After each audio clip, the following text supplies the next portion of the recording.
ശ്രദ്ധിക്കേണ്ട ഒരു കാര്യം, പൗലോസ് പ്രാർത്ഥിച്ചാലാണോ ദൈവം പെട്ടെന്ന് കേൾക്കുന്നത്, കൊളോസിയിലെ വിശ്വാസികൾ പ്രാർത്ഥിച്ചാലാണോ പെട്ടെന്ന് കേൾക്കുന്നത്? അങ്ങനെയൊന്നുമില്ല. കാരണം എല്ലാ പ്രാർത്ഥനയും യേശു ക്രിസ്തുവിന്റെ മാത്രമേ പിതാവിൻ്റെ അടുത്തേക്ക് ചെല്ലുള്ളൂ. ക്രിസ്തുവിലൂടെ കിടക്കുന്ന എല്ലാ പ്രാർത്ഥനകൾക്കും ഉത്തരം ലഭിച്ചിരിക്കും. അതാര് പ്രാർത്ഥിച്ചാലും ലഭിച്ചിരിക്കും. കാരണം നമുക്ക് ഒരു മധ്യസ്ഥൻ മാത്രമേ ഉള്ളൂ. അത് സമ്മതിച്ചോ? പ്രാർത്ഥിക്കേണ്ടത് എന്ത് എന്നുള്ളതിന് ചില എക്സാമ്പിൾസ് ഞാൻ ബൈബിളിൽ നിന്ന് വായിച്ച് കേൾപ്പിക്കാം. എഫെസ്യ ലേഖനം 3-ാം അധ്യായത്തിൻ്റെ 16 മുതൽ ഒരു പ്രാർത്ഥനയാണ്. ആർക്കെങ്കിലും വായിക്കാമോ? എഫെസ്യ ലേഖനം 3:16 മുതൽ ഒരു പ്രാർത്ഥനയാണെന്ന് മാത്രമല്ല, ഇത് വളരെ ഇമ്പോർട്ടൻ്റ് ആയിട്ടൊരു മെസ്സേജ് നമ്മളോട് പറയുന്നുണ്ട്. വേണ്ട, നമുക്ക് ആദ്യം 20 വായിക്കാം. വേഴ്സ് 20. ഇതറിയാൻ വയ്യാത്ത ഒരൊറ്റ പെന്തക്കോസുകാരനും ലോകത്തിൽ ഒരിടത്തും ഇല്ല. ചോദിക്കുന്നതിലും നനയ്ക്കുന്നതിൽ അത്യന്തം പരമായി നമ്മിൽ വ്യാപരിക്കുന്ന ശക്തിയാൽ ചെയ്യാൻ കഴിയുന്നവന്. ഓക്കെ, ഇനി എന്താണ് ചോദിക്കുന്നത് എന്നുള്ളതിലേക്ക് നമുക്ക് വരാം. സാധാരണ ഞാൻ ആദ്യം വിചാരിച്ചുകൊണ്ടിരുന്നത് ഓൾട്ടോ ചോദിക്കുന്നവന് ഇന്നോവ കൊടുക്കുന്ന ദൈവം, അങ്ങനെ വിചാരിച്ചിട്ടുണ്ട്. ചോദിക്കുന്നതിനും നനയ്ക്കുന്നതിലും 10,000 രൂപയുടെ ജോലിക്ക് വേണ്ടി പ്രാർത്ഥിച്ചുകൊണ്ടിരിക്കുന്നതിന് 1,00,000 രൂപയുടെ ജോലി കൊടുക്കുന്ന ദൈവം. അപ്പം ചോദിക്കുന്നതിലും നനയ്ക്കുന്നതിലും. പക്ഷെ എന്തൊക്കെ ചോദിക്കുന്നവരുടെ പറഞ്ഞേക്കെന്ന് നോക്കി, 16 വെച്ച് നോക്കി. പ്രാർത്ഥന, അവൻ തന്റെ മഹത്വത്തിന്റെ ധനത്തിനൊത്തവണ്ണം. ആരുടെ മഹത്വത്തിന്റെ ധനം? ഈ പ്രാർത്ഥന എന്ന് പറയുന്നത് നമ്മൾ വിചാരിക്കുന്നതിനേക്കാളും കുഴപ്പങ്ങളുള്ള ഒരു ഏരിയയാണ്. ഇതിൻ്റെ പ്രധാന കുഴപ്പമെന്ന് പറയുന്നത്, പ്രാർത്ഥിച്ച് നമുക്ക് ദൈവത്തെ മാറ്റാൻ പറ്റുമോ എന്നുള്ളൊരു വലിയൊരു ചോദ്യം നിരീശ്വരവാദികളും റാഷണൽ ആയിട്ട് ചിന്തിക്കുന്ന എല്ലാവരും ആലോചിക്കുന്നൊരു കാര്യം. ദൈവം എത്രയും മനോഹരമായി ഇത് പ്ലാൻ ചെയ്യുകയും നമ്മുടെ ലൈഫെല്ലാം പ്ലാൻ ചെയ്യുകയും നമുക്ക് വേണ്ടതെല്ലാം തരികയും ചെയ്യുന്നതിനിടയ്ക്ക് നമ്മുടെ ബുദ്ധി അനുസരിച്ച് പ്രാർത്ഥിച്ചതിനെന്തെങ്കിലും മാറ്റം വരുത്തിയാൽ അത് നല്ലതായി മാറുമോ ചീത്തയായി മാറുമോ? ഇതുകൊണ്ട് എന്ത് മാറ്റമാണ്? ദൈവത്തിൻ്റെ പദ്ധതിക്ക് എന്തായാലും ദൈവത്തിൻ്റെ പദ്ധതി നിറവേറ്റുമല്ലോ. അപ്പോൾ ദൈവത്തിൻ്റെ പദ്ധതി നിറവേറുന്നതിനിടയ്ക്ക് നമ്മൾ പ്രാർത്ഥിച്ച് അതിനൊരു മാറ്റം വരുത്താൻ ശ്രമിച്ചാൽ അത് ചിലപ്പോൾ നമുക്ക് കിട്ടുമായിരിക്കും. പക്ഷെ അതുകൊണ്ട് എന്തെങ്കിലും ആത്യന്തികമായ നന്മ ഉണ്ടാവുമോ? ശരിക്കും ദൈവത്തിൻ്റെ പ്ലാനിങ് നമ്മൾ മാറ്റേണ്ടതായിട്ടുണ്ടോ? അതൊരു വലിയൊരു എക്സിസ്റ്റൻഷ്യൽ ചോദ്യമാണ്. നമുക്ക് പ്രാർത്ഥന കൊണ്ട് എന്താണ് ശരിക്കും നമ്മൾ നേടുന്നതെന്നുള്ളത്. ഇപ്പോൾ പ്രിയ സഹോദരിക്ക് ഇങ്ങനെ ബുദ്ധിമുട്ടായിട്ട് വളരെ വർഷങ്ങളായി പ്രാർത്ഥിക്കുന്നുണ്ട്. പക്ഷെ ദൈവത്തിൻ്റെ പദ്ധതിയെ മാറ്റുവാൻ അതുകൊണ്ട് സാധിച്ചോ എന്ന് ചോദിച്ചു കഴിഞ്ഞാൽ നമ്മുടെ ജീവിതത്തിലെല്ലാം ഇങ്ങനെയുള്ള അനേകം മുറിവുകളും വേദനകളും എല്ലാം മാറ്റപ്പെടാതെ കിടപ്പുണ്ട്. അപ്പോൾ ശരിക്കും പ്രാർത്ഥന കൊണ്ട് നമ്മൾ എന്താണ് സാധിക്കുന്നത്, എന്താണ് ഉദ്ദേശിക്കുന്നത് എന്നുള്ളത് ഒരു വലിയ ചോദ്യമാണ്. പലരുടെ ഉള്ളിൽ കിടക്കുന്നൊരു ചോദ്യമാണ്. Does anything change by prayer? ദൈവത്തെ മാറ്റാൻ പ്രാർത്ഥന കൊണ്ട് പറ്റുമോ? എന്തിനാണ് നമ്മളോട് എപ്പോഴും പ്രാർത്ഥിക്കാൻ പറഞ്ഞിരിക്കുന്നത്? അപ്പോൾ ഒരിക്കലും മാറ്റം വരുത്താൻ പറ്റാത്ത ദൈവത്തിൻ്റെ തീരുമാനങ്ങൾ, ഇമ്മ്യൂട്ടബിലിറ്റി ഓഫ് ഗോഡ്. ഞാൻ കഴിഞ്ഞ ദിവസം CSAക്കാരുടെ ഒരു പാഠപുസ്തകത്തിൽ ഒരു പാട്ട് യാദൃശ്ചികമായിട്ടത് വായിച്ചു നോക്കാനിടയായി. ഞാൻ പാട്ട് വായിക്കാറുണ്ട്, പൊതുവെ പാടാറില്ല. ആ പാട്ടിങ്ങനെയാണ്: രോഗികൾക്ക് വേണ്ടി പ്രാർത്ഥിക്കുന്ന ഭവന സന്ദർശനം നിങ്ങൾ ചെല്ലുമ്പോൾ പാടേണ്ട ഒരു പാട്ട് എന്നതിൻ്റെ മുകളിൽ എഴുതിയിട്ടുണ്ട്. ഈ പാട്ട് എന്നെ എൻ്റെ ഒരു സഹോദരൻ കാണിച്ചു തരായിരുന്നു. ഇത് നോക്കും, ഈ പാട്ട് ശ്രദ്ധിച്ചോ, ഇതിൻ്റെ അർത്ഥം ശ്രദ്ധിച്ചോ? അപ്പം ഞാനത് വായിച്ചു നോക്കിയപ്പോൾ ഞാൻ ആകെ അമ്പരന്ന് പോയി. അത് എത്ര വർഷങ്ങൾക്ക് മുമ്പാണ്? എനിക്ക് തോന്നുന്നൊരു 200 വർഷങ്ങൾക്ക് മുമ്പെങ്കിലും എഴുതപ്പെട്ടൊരു പാട്ടാണ്. ആ പാട്ടിൽ പറയുന്നത് ഇങ്ങനെയാണ്: രോഗിയിലെടുത്ത് ചെല്ലുമ്പോൾ രോഗിയോട് കർത്താവ് സംസാരിക്കുന്ന പോലെയാണ് ആ പാട്ട്. കർത്താവ് പറയാണ്, നിനക്ക് ഈ രോഗം ദുഃഖവും എല്ലാം വന്നത് നിന്നെ എന്നിലേക്ക് അടുപ്പിക്കാനുള്ള ഒരു ദൂതനായിട്ടാണ്. നീ ഈ രോഗത്തിലും ദുഃഖത്തിലും ആയിരിക്കുമ്പോൾ നിനക്ക് വേണ്ടി ക്രൂശിൽ മരിച്ച് അവസാനത്തുള്ള രക്തം വരെ നിനക്ക് വേണ്ടി തന്ന എന്നെ ഓർത്തുകൊള്ളുക. അടുത്ത സ്റ്റാൻസയിൽ ഇങ്ങനെയാണ് പറയുന്നത്: നീ അനുസരണമുള്ളവനാകണമെങ്കിൽ നിന്റെ വിശുദ്ധീകരണം നടന്നേ പറ്റുള്ളൂ. വിശുദ്ധീകരണം കൂടാതെ അനുസരണം സാധ്യമല്ല. എന്നിട്ട് അതിനടുത്ത സ്റ്റാൻസ് എങ്ങനെയാണ്: ഒരു ദിവസം നീ എൻ്റെ കൂടെ തേജസ്സിൽ നിൽക്കുമ്പോൾ നിന്റെ ശരീരത്തിൽ രോഗമോ ബലഹീനതയോ ഒന്നും ഉണ്ടാവുകയില്ല എന്നുള്ളതിൽ നീ ആശ്വസിച്ചു കൊള്ളുവിൻ. രോഗിയുടെ അടുത്ത് പ്രാർത്ഥിച്ചിട്ട് വരുന്നതാണ്.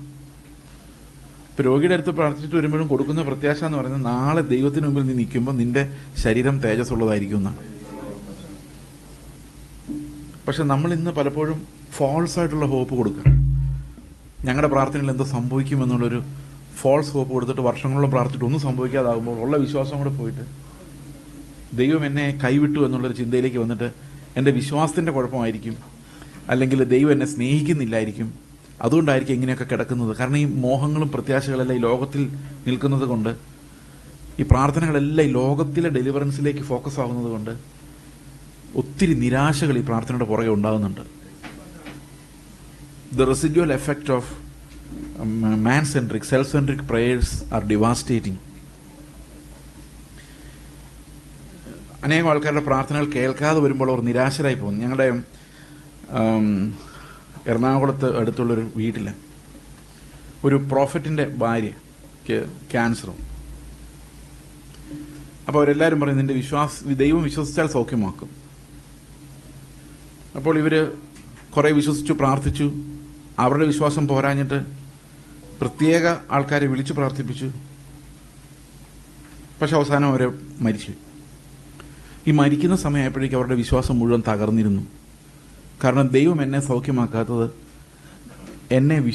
എൻ്റെ വിശ്വാസം പോരാഞ്ഞിട്ടോ എൻ്റെ അപര്യാപ്തതകൾ നിമിത്തവും ദൈവത്തിന് എന്നെ ഇഷ്ടമില്ലാത്തതുകൊണ്ട് എന്നെ ശപിച്ചിട്ടിരിക്കുകയാണ് എന്ന് പറഞ്ഞ് നിലവിളിച്ചാണ് ആ സഹോദരി മരിച്ചത്. ഈ ലോകത്തിൽ വാഗ്ദത്തങ്ങൾ നൽകുന്ന പ്രാർത്ഥനകൾ കൊണ്ട് പലപ്പോഴും ഉണ്ടാകുന്ന എഫക്റ്റ് എന്ന് പറയുന്നത്, ചില വാഗ്ദത്തങ്ങളിൽ നമ്മൾ പിടിച്ചു തൂങ്ങുകയും അത് ദൈവം തന്നതല്ല എന്ന് അവസാനം മനസ്സിലാവുകയും ചെയ്യുമ്പം ജീവിതത്തിൽ മുഴുവൻ ഒരു നിരാശയും കർത്താവ് എന്നെ കൈവിട്ടു എന്നുള്ളൊരു ഫീലിങ്ങും നമ്മളിങ്ങ് പ്രാർത്ഥിച്ചിട്ട് പോന്നു കഴിയുമ്പോൾ അവർക്ക് അവശേഷിപ്പിച്ചിട്ടാണ് പോരുന്നത്. ഞാനൊരു എക്സാമ്പിളോട് പറയാം. ഖത്തറിൽ എന്നുള്ളൊരു കുടുംബം എന്നെ ഒരു 3 വർഷങ്ങൾക്ക് മുമ്പ് എന്നെ വിളിച്ച്, എന്നെ അറിയാവുന്നൊരു ഫാമിലിയാണ്. അവരുടെ ചർച്ചിൽ ഒരു സഹോദരി ക്യാൻസർ 4th സ്റ്റേജിൽ പാലിയേറ്റീവ് കെയറിലാണ്. അപ്പോൾ ഇവരുടെ പാസ്റ്ററുമായിട്ട് ഈ സഹോദരിയെ കാണാൻ വേണ്ടി പോവുകയാണ്. ഈ പാസ്റ്ററോട് ഈ സഹോദരി ചോദിച്ചു, ഈ മരണശയ്യയിൽ കിടക്കുന്ന ഈ സഹോദരി ശരിക്കും നല്ല വിശ്വാസത്തിൽ തന്നെയാണോ? അപ്പോൾ പാസ്റ്റർ പറഞ്ഞു നല്ല വിശ്വാസത്തിലാണ്, നല്ല ധൈര്യത്തിലാണ്, ധൈര്യമായിട്ട് പൊക്കോളാൻ പറഞ്ഞു. അപ്പോൾ ഇവർ ചെന്നിട്ട് പറഞ്ഞു, സഹോദരി, നമ്മളിൽ ആരാണ് ആദ്യം കർത്താവിൻ്റെ അടുത്ത് ചെല്ലുന്നതെന്ന് അറിയില്ല. കാരണം തിരിച്ചു പോകുമ്പോൾ ഒരു ആക്സിഡൻറ്റ് ഉണ്ടായാലും എനിക്ക് കർത്താവിൻ്റെ അടുത്ത് പെട്ടെന്ന് പോകേണ്ടി വരും. ഹാർട്ട് അറ്റാക്ക് ഉണ്ടായാൽ മതി, ഒരു നിമിഷം മതി. അതുകൊണ്ട് ഇവിടെ എത്ര നാൾ ജീവിച്ചു എന്നുള്ളതിനേക്കാളും നമ്മൾ കർത്താവിൻ്റെ അടുത്ത് പോകുമെന്നുള്ള ആ വാഗ്ദത്തമാണ് ഏറ്റവും വലുത്. ആ പ്രത്യാശയേക്കാൾ വലുതായിട്ടൊന്നുമില്ല. അതുകൊണ്ട് നമുക്ക് ദൈവം നൽകിയ പ്രത്യാശയിൽ സന്തോഷിക്കാം എന്ന് പറഞ്ഞപ്പോൾ ഈ പാസ്റ്റർ ഈ സഹോദരിയോട് ചോദിക്കുകയാണ്, നിങ്ങൾ അവരുടെ ഉള്ള വിശ്വാസം കൂടെ ഇല്ലാതാക്കുകയാണോ? കാരണം എന്താണെന്ന് വെച്ച് കഴിഞ്ഞാൽ ഈ സഹോദരി വിചാരിക്കുന്നത് ഇപ്പോൾ എനിക്ക് സൗഖ്യമാവുന്ന പാസ്റ്റർ അങ്ങനെ പറഞ്ഞേക്കുന്നത്. സൗഖ്യമായില്ലെങ്കിൽ എത്രയോ ഏരിയാസിൽ നമ്മൾ ദൈവത്തിൻ്റെ വില്ലറിയാതെ നമ്മൾ ഫാൾസ് പ്രോമിസസ് കൊടുത്തിട്ട് നിങ്ങളുടെ മക്കളെ അഭിവൃദ്ധിപ്പെടാൻ പോകുന്നു, നിങ്ങൾക്ക് വലിയ അത്ഭുതം സംഭവിക്കാം, നിങ്ങൾ ഉയർത്താൻ പോകുന്നു, ഇതൊക്കെ കേട്ടിട്ട് അങ്ങനെ നടന്നില്ലെങ്കിലത്തെ അവസ്ഥ എന്താണ്? അപ്പോൾ പ്രാർത്ഥന എങ്ങനെയാണ് നിരാശപ്പെടുത്തുന്ന പ്രാർത്ഥനകളും വാഗ്ദത്തങ്ങളും? അതുണ്ടാകാനുള്ള കാരണം നമ്മുടെ പ്രാർത്ഥനയുടെ ഫോക്കസ് ഈ ഭൂമിയിലുള്ള വിക്ടറിയിൽ നിൽക്കുന്നു എന്നുള്ളത് കൊണ്ടാണ്. എന്നാൽ ഈ ഭൂമിയിലുള്ള വിക്ടറികൾ, അതായത് നമുക്ക് എക്സാമിനേഷനുള്ള ജയം, അല്ലെങ്കിൽ കുടുംബജീവിതത്തിലുള്ള ജയം, അല്ലെങ്കിൽ ജോലിയിലുള്ള ജയം, ഇങ്ങനെയുള്ള ഈ ലോകത്തിലുള്ള വിക്ടറികൾ എന്ന് പറയുന്നത് വിശ്വാസം നോക്കി അല്ല ദൈവം കൊടുക്കുന്നു എന്നുള്ളതാണ് ഏറ്റവും രസകരമായ കാര്യം.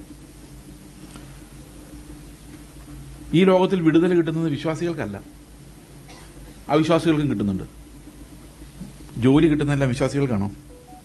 ആണോ? ഒട്ടും പ്രാർത്ഥിക്കാതെ ദൈവത്തെ തെറിയും പറഞ്ഞ് കള്ളൊന്നും കുടിച്ച് നടക്കുന്ന എത്രയോ പേര് നമ്മുടെ മുമ്പിൽ ജോലിക്കാരാകുന്നു, IAS എഴുതി പാസ്സാകുന്നു, വലിയ ഉദ്യോഗങ്ങൾ വഹിക്കുന്നു, പൈസ വാരി എറിയുന്നു. നമ്മൾ പ്രാർത്ഥിച്ച പോലെല്ലാം നമ്മൾ സമ്പന്നരും വിദ്യാഭ്യാസമുള്ളവരായി മാറുകയായിരുന്നെങ്കിൽ ഇന്ത്യ മുഴുവൻ നമ്മൾ പണ്ടേ കീഴടക്കിയാണ്. അപ്പോൾ ദൈവം സമ്പത്ത് അദാനിക്ക് കൊടുത്തതും അംബാനിക്ക് കൊടുത്തതും അവർ പ്രാർത്ഥിച്ചതുകൊണ്ടല്ല. നമ്മൾ പ്രാർത്ഥിച്ചാൽ അംബാനിയെ പോലെ അദാനിയെ പോലെ ആകാനും പറ്റുമോ? ഇതൊന്നും നമ്മൾ സാധാരണ പ്രാർത്ഥിക്കുമ്പോൾ പറയുന്ന കാര്യം എന്താ?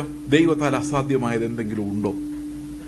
ദൈവത്താൽ അസാധ്യമായതൊന്നും ഇല്ലെങ്കിലും ദൈവം ഞാൻ ചെയ്യൂല എന്ന് വിചാരിച്ചിരിക്കുന്ന ഒത്തിരി കാര്യങ്ങളുണ്ട്.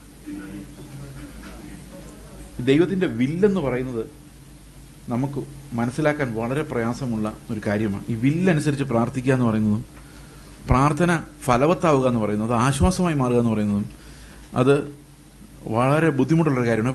Ministry of praying and interceding എന്ന് പറയുന്നത്, പ്രത്യേകിച്ച് ഇൻ്റർസെഷനെ കുറിച്ച് ഒന്ന് രണ്ട് വാക്കിൽ. Prayer and intercession are 2 different things. ഞാൻ ഇതിനെക്കുറിച്ച് പറയുമ്പോൾ നിങ്ങൾക്ക് എല്ലാവർക്കും എന്നോട് ദേഷ്യം ഉണ്ടാകാൻ സാധ്യതയുണ്ട്. ഞാനത് പ്രശ്നമാക്കുന്നില്ല. ഇൻ്റർസെഷൻ എന്നുള്ള വാക്ക് പുതിയ നിയമത്തിൽ മനുഷ്യർ ചെയ്യുന്നതായിട്ട് ഉപയോഗിക്കുന്നത് രാജാക്കന്മാർക്ക് വേണ്ടി, മറ്റുള്ളവർക്ക് വേണ്ടി നിങ്ങൾ മധ്യസ്ഥത അണയ്ക്കുവിൻ എന്നുള്ളൊരു വാക്കിൽ മാത്രമാണ്. ഒരു വിശ്വാസിക്ക് വേണ്ടി വേറൊരു വിശ്വാസി മധ്യസ്ഥത അണയ്ക്കുന്നില്ല. ഈ മധ്യസ്ഥത എന്ന് പറഞ്ഞാൽ അതിന് അർത്ഥം എന്താണെന്ന് വെച്ച് കഴിഞ്ഞാൽ, ഇപ്പോൾ പാസ്റ്റർക്ക് വേണ്ടി ഞാൻ പാസ്റ്ററിനും ദൈവത്തിനും ഇടയിൽ നിന്ന്, അതാണ് മധ്യസ്ഥൻ. അപ്പോൾ മധ്യസ്ഥൻ എന്താ ചെയ്യുന്നത്? മധ്യസ്ഥ പ്രാർത്ഥന എന്ന് പറഞ്ഞാൽ മധ്യസ്ഥൻ്റെ പ്രാർത്ഥന. അപ്പോൾ നിങ്ങളുടെ വിഷയം ഞാൻ എടുത്തുകൊണ്ട് വന്ന് ദൈവത്തിൻ്റെ അടുത്ത് ചെന്നിട്ട്, കർത്താവെ, പാസ്റ്റർ പേരെന്താ? ബിബിൻ. പാസ്റ്റർ ബിബിൻ ഒരു ഇഷ്യൂ ഉണ്ട്, കർത്താവെ നീ അത് കേൾക്കണമെന്ന് ഞാൻ മധ്യത്തിൽ നിന്ന് പറയുന്നതിനെയാണ് മധ്യസ്ഥ പ്രാർത്ഥന എന്ന് പറയുന്നത്. എന്നാൽ ശരിക്കും ഞാൻ അങ്ങനെയല്ല പുതിയ നിയമത്തിൽ പ്രാർത്ഥിക്കേണ്ടത്. ഇടയ്ക്ക് നിന്നല്ല, കൂടെ നിന്നാണ്. പുതിയ നിയമത്തിലെ പ്രാർത്ഥനകളെല്ലാം ഒന്നിച്ച് ചേർന്ന്, ഒരാൾ ഇടിവിൽ നിന്നുകൊണ്ടല്ല. കാരണം ഒരു മധ്യസ്ഥനേ ഉള്ളൂ.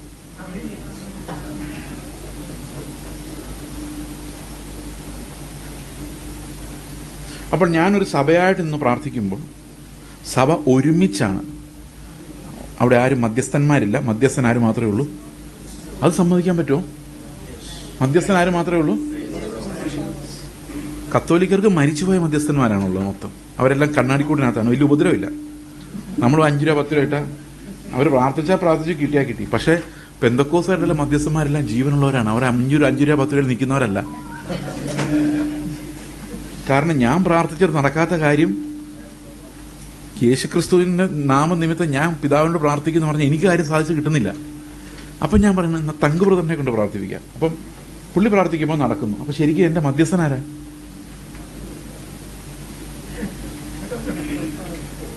മധ്യസ്ഥൻ തങ്ക് ബ്രദർ.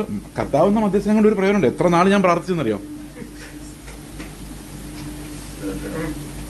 അപ്പോൾ ഒരു പവറുള്ള പ്രാർത്ഥനാ വീരൻ, അല്ലെങ്കിൽ ഇടയ്ക്ക് നിൽക്കുന്ന ഒരു മധ്യസ്ഥൻ, അവരെ നമ്മൾ അഭിഷിക്തൻ എന്നുള്ള ഓമന പേരിട്ട് വിളിക്കാറുണ്ട്.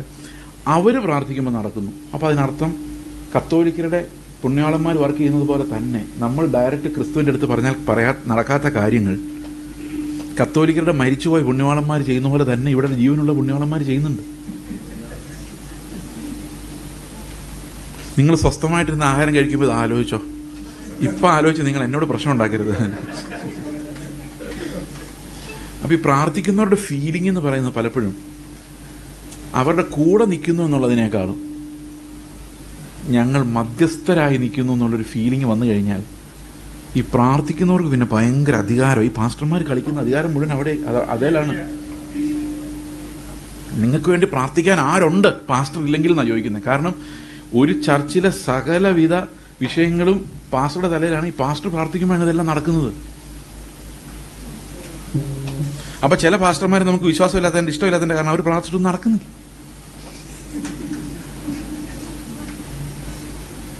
ഇനി നമ്മൾ അഭിഷിക്തൻ എന്നുള്ളൊരു വാക്കും കൂടെ ഒന്ന് വിശദീകരിക്കാം. പുതിയ നിയമത്തിൽ അഭിഷിക്തൻ എന്ന് വിളിച്ചിട്ടുള്ള ഒരു ശുശ്രൂഷകന്റെ പേര് പറയാം.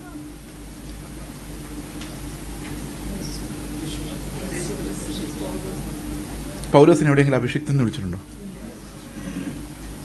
പത്രോസിനെ വിളിച്ചിട്ടുണ്ടോ?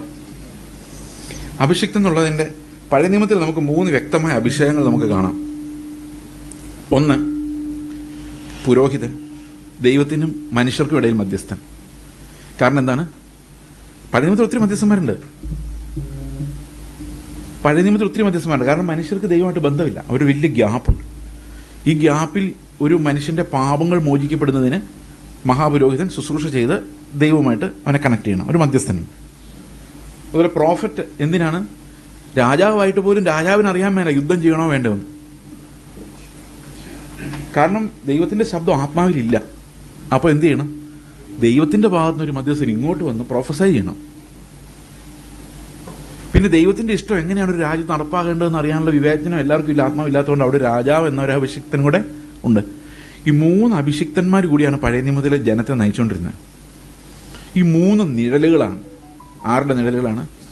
ക്രിസ്തുവിൻ്റെ നിഴലുകളാണ്. ഇന്ന് രാജകീയ അഭിഷേകവും പ്രവാചക അഭിഷേകവും പുരോഹിത അഭിഷേകവും ഏക പുരോഹിതനായ ഏക രാജാവായ യേശു ക്രിസ്തുവിൽ മാത്രമാണ്. അഭിഷിക്തൻ എന്നുള്ള വാക്കിൻ്റെ ഗ്രീക്ക് ക്രിസ്റ്റോസ് എന്നും അഭിഷിക്തൻ എന്നുള്ള വാക്കിൻ്റെ എബ്രായ പദം മെസിഹ എന്നുമാണ്. നമ്മളൊരു മനുഷ്യനെ അഭിഷിക്തൻ എന്ന് വിളിക്കുമ്പം നമ്മൾ ശരിക്കും വിളിക്കുന്ന മിശിഹ ഇവിടെ ഇരിപ്പുണ്ടെന്നാണ്. That's taking too much of a claim that does not belong to me. ഞാനൊരു മധ്യസ്ഥനായി നിൽക്കുമ്പോഴും ഞാനൊരു അഭിഷിക്തനായി നിൽക്കുമ്പോഴും എനിക്കില്ലാത്ത അവകാശവാദങ്ങൾ ഞാൻ എടുക്കുകയാണ്. നല്ല ദേഷ്യം വരുന്നില്ലേ? അപ്പോൾ നമുക്ക് അഭിഷേകമുണ്ടോ എന്നൊരു ചോദ്യം ചോദിച്ചു കഴിഞ്ഞാൽ ഉണ്ട്. അത് 1 യോഹന്നാൻ 2:27 പറയുന്നുണ്ട്, ക്രിസ്തുവിനാൽ പ്രാപിച്ച അഭിഷേകം, അവനാൽ പ്രാപിച്ച അഭിഷേകം. അപ്പോൾ അതിനർത്ഥം എന്താണെന്ന് വെച്ച് കഴിഞ്ഞാൽ യേശുക്രിസ്തു എന്ന തലയുടെ മേൽ വീഴുന്ന ആ അഭിഷേകം ക്രിസ്തുവിൻ്റെ ശരീരമായ ഓരോ അവയവങ്ങളിലും അഭിഷേകമുണ്ട്. അതുകൊണ്ട് ഞാനൊക്കെ യാക്കോബാപ്പള്ളി ഇട്ടിട്ട് പോരുമ്പം എന്നോട് ഇവരൊക്കെ പറഞ്ഞ എന്നാന്നറിയാം, നമുക്ക് മധ്യസ്ഥന്മാരൊന്നുമില്ല, നമ്മളെല്ലാവരും കർത്താവിന് മുമ്പിൽ ഒരുപോലെയാണ്. അങ്ങനെ പറഞ്ഞുകൊണ്ട് എന്നെ കൊണ്ടുവന്ന് പിന്നെ മനസ്സിലായി ഇതിനകത്ത് പല പല പല ഗ്രേഡുകളാണ്. ദേഷ്യം വരുന്നില്ല?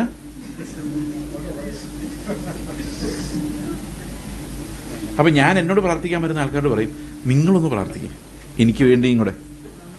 കാരണം ഞാൻ നോക്കിയിട്ട് ഈ പുതിയ വിശ്വാസികൾ പ്രാർത്ഥിക്കുമ്പോൾ കർത്താവ് കേൾക്കുന്ന സ്പീഡിൽ ഞാനൊന്നും പ്രാർത്ഥിച്ചിട്ട് കേൾക്കുന്നില്ല. ഒരു എക്സാമ്പിൾ പറയാം. ഞാൻ പുതുതായിട്ട് വിശ്വാസിയോട് വേണ്ടി ഭയങ്കര തലവേദന, കർത്താവ് എന്നെ സഹായിക്കണം എന്ന് പറയുമ്പോൾ കർത്താവ് പറയും, ശരി ഇതാ നിന്റെ തലവേദന മാറ്റി. ഇപ്പം എന്നാ പറയുന്നറിയോ, കുറച്ചൊക്കെ സഹിക്കടാ, നീ ഇത്രയും വലുതായില്ലെന്ന് ചോദിക്കും. കാരണം ഈ ചെറുപ്പത്തിലെ പിള്ളേർ ചോക്ലേറ്റ് മേടിക്കുമ്പോൾ ചോദിക്കുമ്പോൾ നമ്മൾ കൊടുക്കുന്ന പോലെ പ്രായമായ പിള്ളേർ ചോദിച്ചാൽ കൊടുക്കുമോ? നമ്മൾ വളർന്നു വരുന്നതനുസരിച്ച് ദൈവം എന്താ ചെയ്യുന്നത്? നമ്മുടെ സാഹചര്യങ്ങളുമായിട്ട് പൊരുത്തപ്പെട്ട് അതിൽ സ്തോത്രം ചെയ്യാൻ നമ്മളെ പഠിപ്പിക്കും. അപ്പോൾ ഏത് സാഹചര്യം വന്നാലും അതിൽ സ്തോത്രം ചെയ്യാനും ഏത് സാഹചര്യം വന്നാലും അതിൽ ദൈവത്തെ മഹത്വപ്പെടുത്താനും നമ്മൾ പ്രായമാകും തോറും നമ്മൾ പ്രാർത്ഥനയിൽ വളരുക എന്ന് പറഞ്ഞൊരു പരിപാടിയുണ്ട്. നമ്മൾ എപ്പോഴും കുഞ്ഞു പിള്ളേരെ പോലെ എനിക്ക് തന്നേ പറ്റൂ, എനിക്കിപ്പോൾ വേണമെന്ന് പറഞ്ഞ് കരയാൻ പറ്റില്ല. You need to grow up. പിള്ളേരെങ്ങനെ കരയുന്നത്? ഇപ്പം കിട്ടണം, ഇപ്പം കിട്ടിയില്ലെങ്കിൽ അങ്ങനെയല്ലേ കുഞ്ഞു പിള്ളേർ? ഞാനങ്ങനെയൊക്കെ ആയിരുന്നു. കുറച്ചുകൂടെ പ്രായം പറയും, പറ്റുമെങ്കിൽ താ. കർത്താവിന് പറയും, കർത്താവ് നിന്റെ ഇഷ്ടമാണെങ്കിൽ താ. അത് പ്രാർത്ഥനയുടെ വളർച്ച. കുറച്ച് ആദ്യമൊക്കെ എൻ്റെ ഇഷ്ടം സാധിപ്പിച്ച് അടങ്ങുള്ളൂ. കർത്താവിനെ എൻ്റെ ബിസിനസ്സിനകത്ത് ഇറക്കി എനിക്ക് ജയിച്ചേ പറ്റൂ.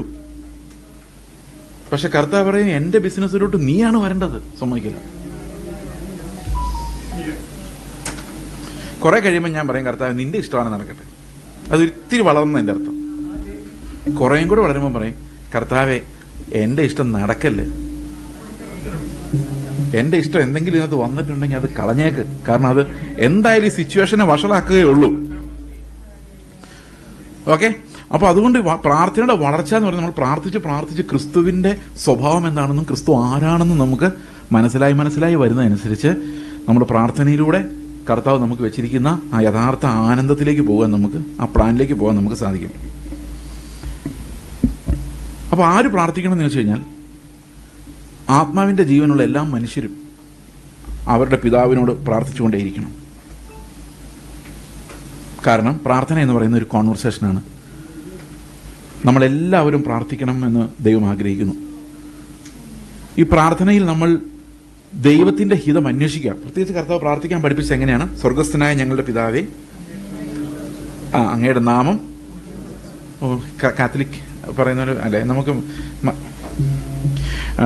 അങ്ങയുടെ നാമം മഹത്വപ്പെടണമേ, അങ്ങയുടെ രാജ്യം വരണമേ, അങ്ങയുടെ ഇഷ്ടം സ്വർഗത്തിലേതുപോലെ ഭൂമിയിലാണ്. അപ്പോൾ നമ്മൾ പ്രാർത്ഥിക്കുന്നത് എന്തിനു വേണ്ടിയാ? എൻ്റെ ഇഷ്ടം നടക്കാതെ, എൻ്റെ രാജ്യം വലുതാകാതെ, എൻ്റെ രാജ്യം ഇല്ലാതായി കർത്താവെ നിന്റെ രാജ്യം വരണമേ, നിന്റെ ഇഷ്ടം സ്വർഗത്തിൽ എങ്ങനെ നടക്കുന്നോ അതേ സ്പീഡിൽ എൻ്റെ ജീവിതത്തിൽ ഒരു തടസ്സവുമില്ലാതെ നടക്കണമേ.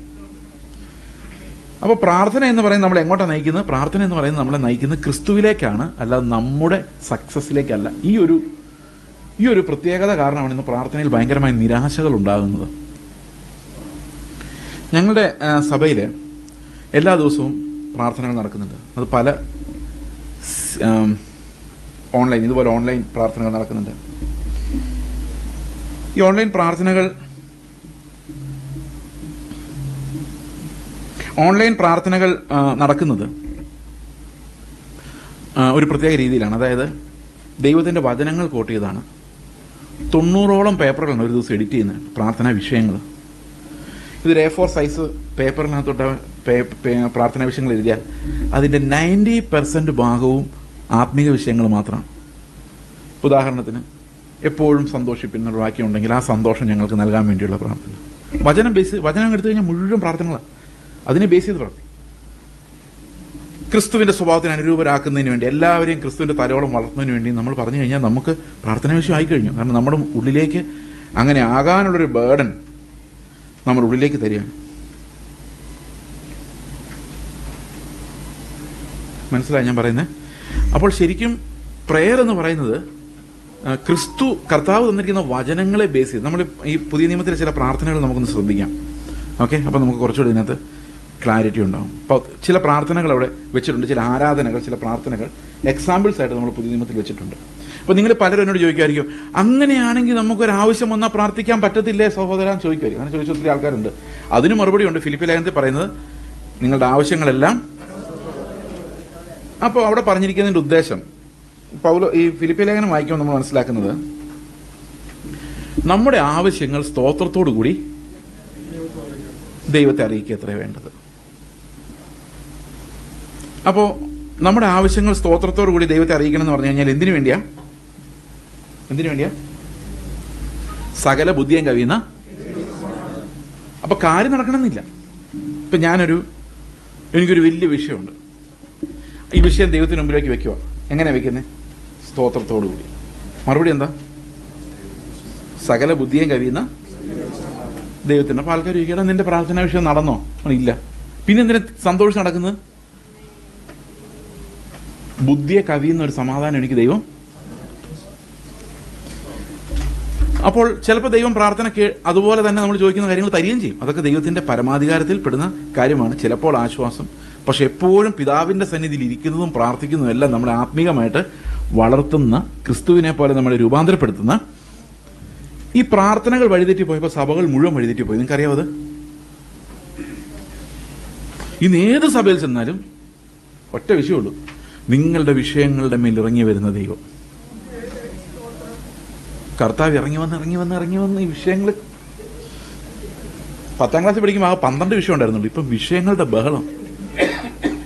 എപ്പോഴും വിഷയങ്ങളുടെ മേൽ ഇറങ്ങി വന്നുകൊണ്ടിരിക്കുകയാണ് ദൈവം. അത് കേട്ടാലേ നമ്മൾ ആരാധിക്കുള്ളൂ. കർത്താവ് വരാൻ പോകുമെന്ന് പറഞ്ഞാലോ, കർത്താവ് നിങ്ങൾക്ക് വേണ്ടി കാൽവരി ക്രൂശിൽ മരിച്ചെന്ന് പറഞ്ഞാലൊന്നും ആരും അനങ്ങത്തില്ല. നിങ്ങളുടെ പാപങ്ങൾ മോചിക്കപ്പെട്ടിരിക്കുന്നു പറഞ്ഞു കഴിഞ്ഞാൽ ആരും അനങ്ങത്തില്ല.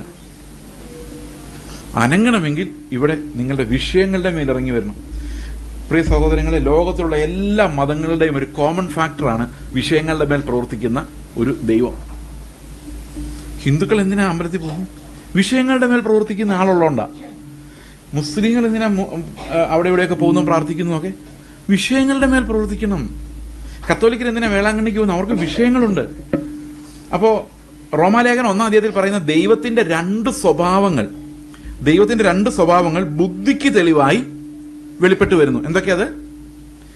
അവന്റെ നിത്യശക്തിയും ദിവ്യത്വവുമായുള്ള അവന്റെ 2 അദൃശ്യ ലക്ഷണങ്ങൾ ലോക സൃഷ്ടി മുതൽ ആത്മാവിലല്ല, അത് വരുന്നത് ബുദ്ധിയിലാണ്. അപ്പൊ ബുദ്ധിയിൽ ദൈവത്തിനെ മനസ്സിലാക്കാൻ 2 കാര്യങ്ങൾ പ്രപഞ്ചത്തിൽ ദൈവം വെളിപ്പെടുത്തിയിട്ടുണ്ട്. ഒന്ന്, ദൈവം ഭയങ്കര ശക്തിയുള്ള ദൈവമാണ്. മറ്റൊന്ന്, അവൻ ദിവ്യ സ്വഭാവമുള്ളവനാണ്.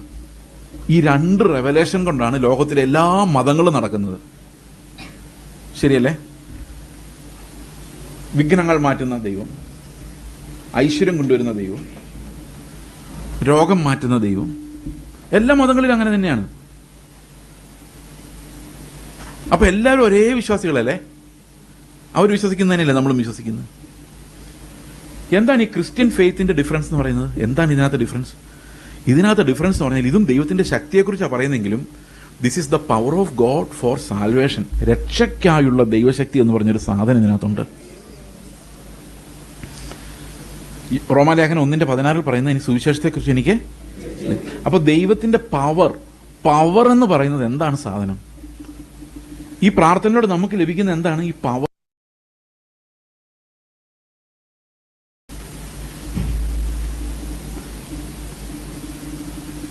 അപ്പോൾ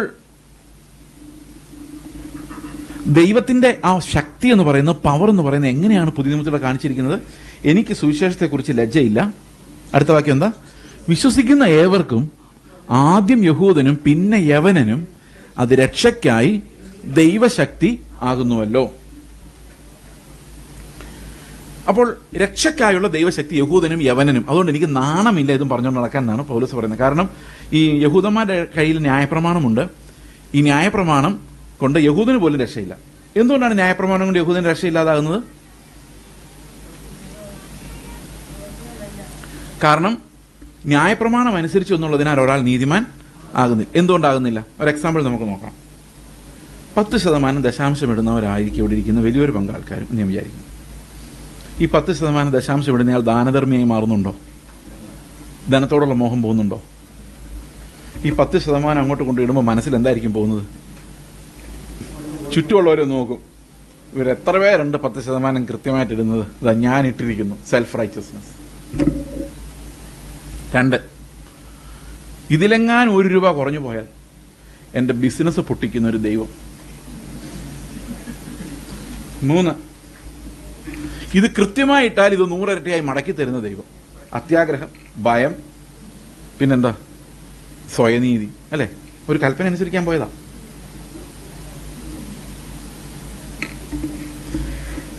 എന്ത് പ്രവൃത്തി ചെയ്താലും അതിൻ്റെ ഒരു ഗമ അതിൻ്റെ കൂടെ ഇങ്ങ് പോരും. എന്ത് ചെയ്താലും അത് കൽപ്പനകളുടെ പ്രശ്നം.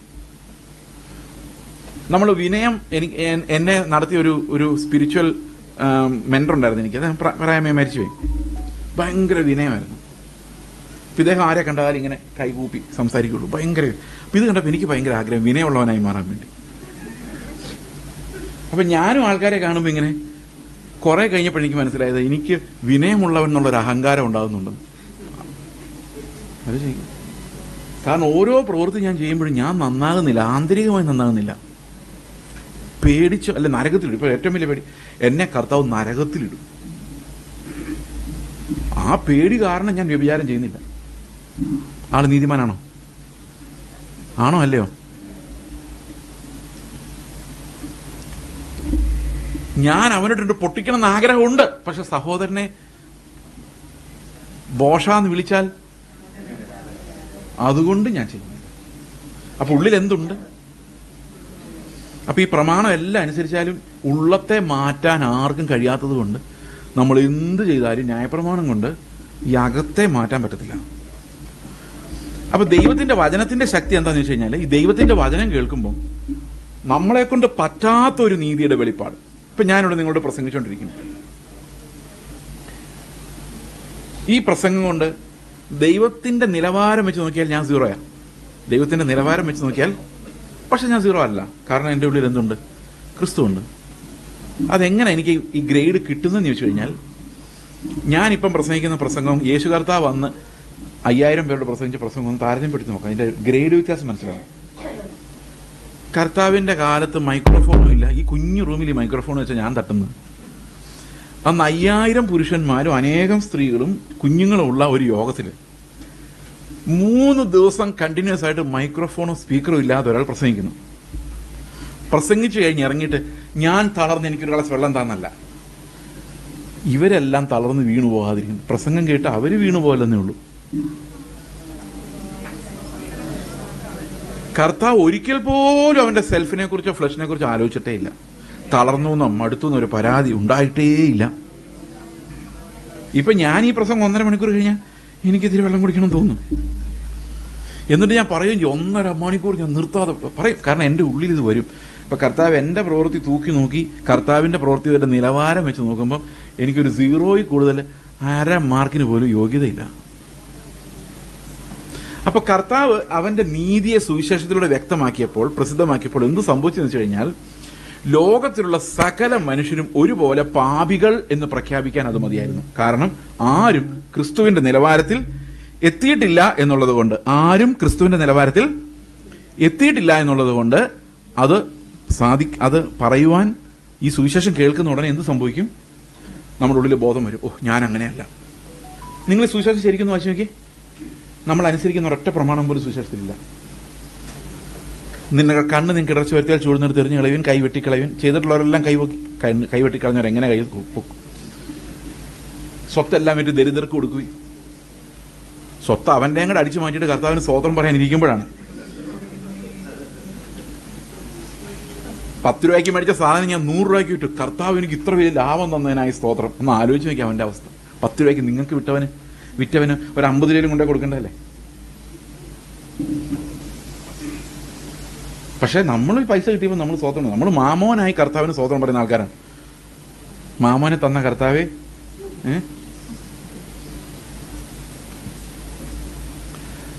അപ്പോഴാണ് കർത്താവ് പറയുന്നത് നിങ്ങൾക്കുള്ളതെല്ലാം വിറ്റ് ദരിദ്രർക്ക് കൊടുത്തിട്ട് എന്നെ അനുഗമിക്കും. അതുപോലെ നിങ്ങളൊരാൾ പുതപ്പെടുത്താൻ ഉടുപ്പും കൂടെ കൊടുക്കുക. നിങ്ങളുടെ വീട് ആരെങ്കിലും അതിര് മാന്തിയാൽ എടുത്തോ മോനെ എന്ന് പറയുക. അങ്ങനെ ചെയ്തിട്ടുള്ള ആരെങ്കിലും ഇരിപ്പുണ്ട് ഒന്ന് കൈവയ്ക്കുമെന്ന് സ്വത്രം.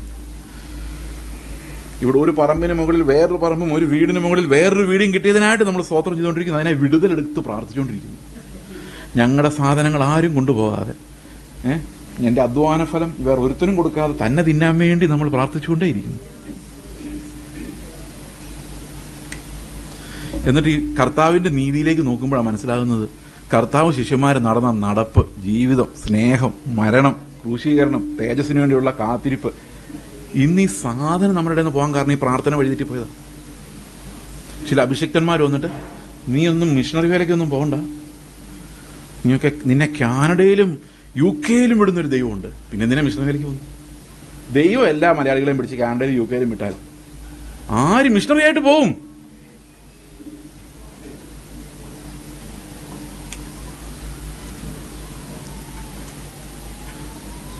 എന്ത് തോന്നുന്നു?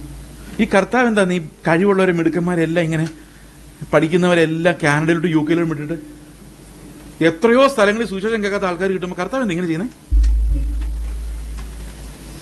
കർത്താവിൻ്റെ ദൂതല്ലേ പ്രവാചകന്മാർ എന്ന് പറയുന്നത്. നിന്നെ കാനഡയിലോട്ട് വിടുന്നു, പറന്നു പോകുന്നു, എന്താ തണുപ്പുള്ള ദേശത്ത് പോകുന്നു, മേഘങ്ങളുടെ പോകുന്നു എന്നൊക്കെ പറയുന്ന കർത്താവിൻ്റെ ആലോചനയല്ലേ? ഈ കർത്താവ് എന്താ ഇങ്ങനെ ചെയ്യുന്നത്? സിറിയയിൽ 1% താഴെ ക്രിസ്ത്യൻസ്, ഒരാൾ പോലും അങ്ങോട്ട് പോകുന്നില്ല, പേടിയാ.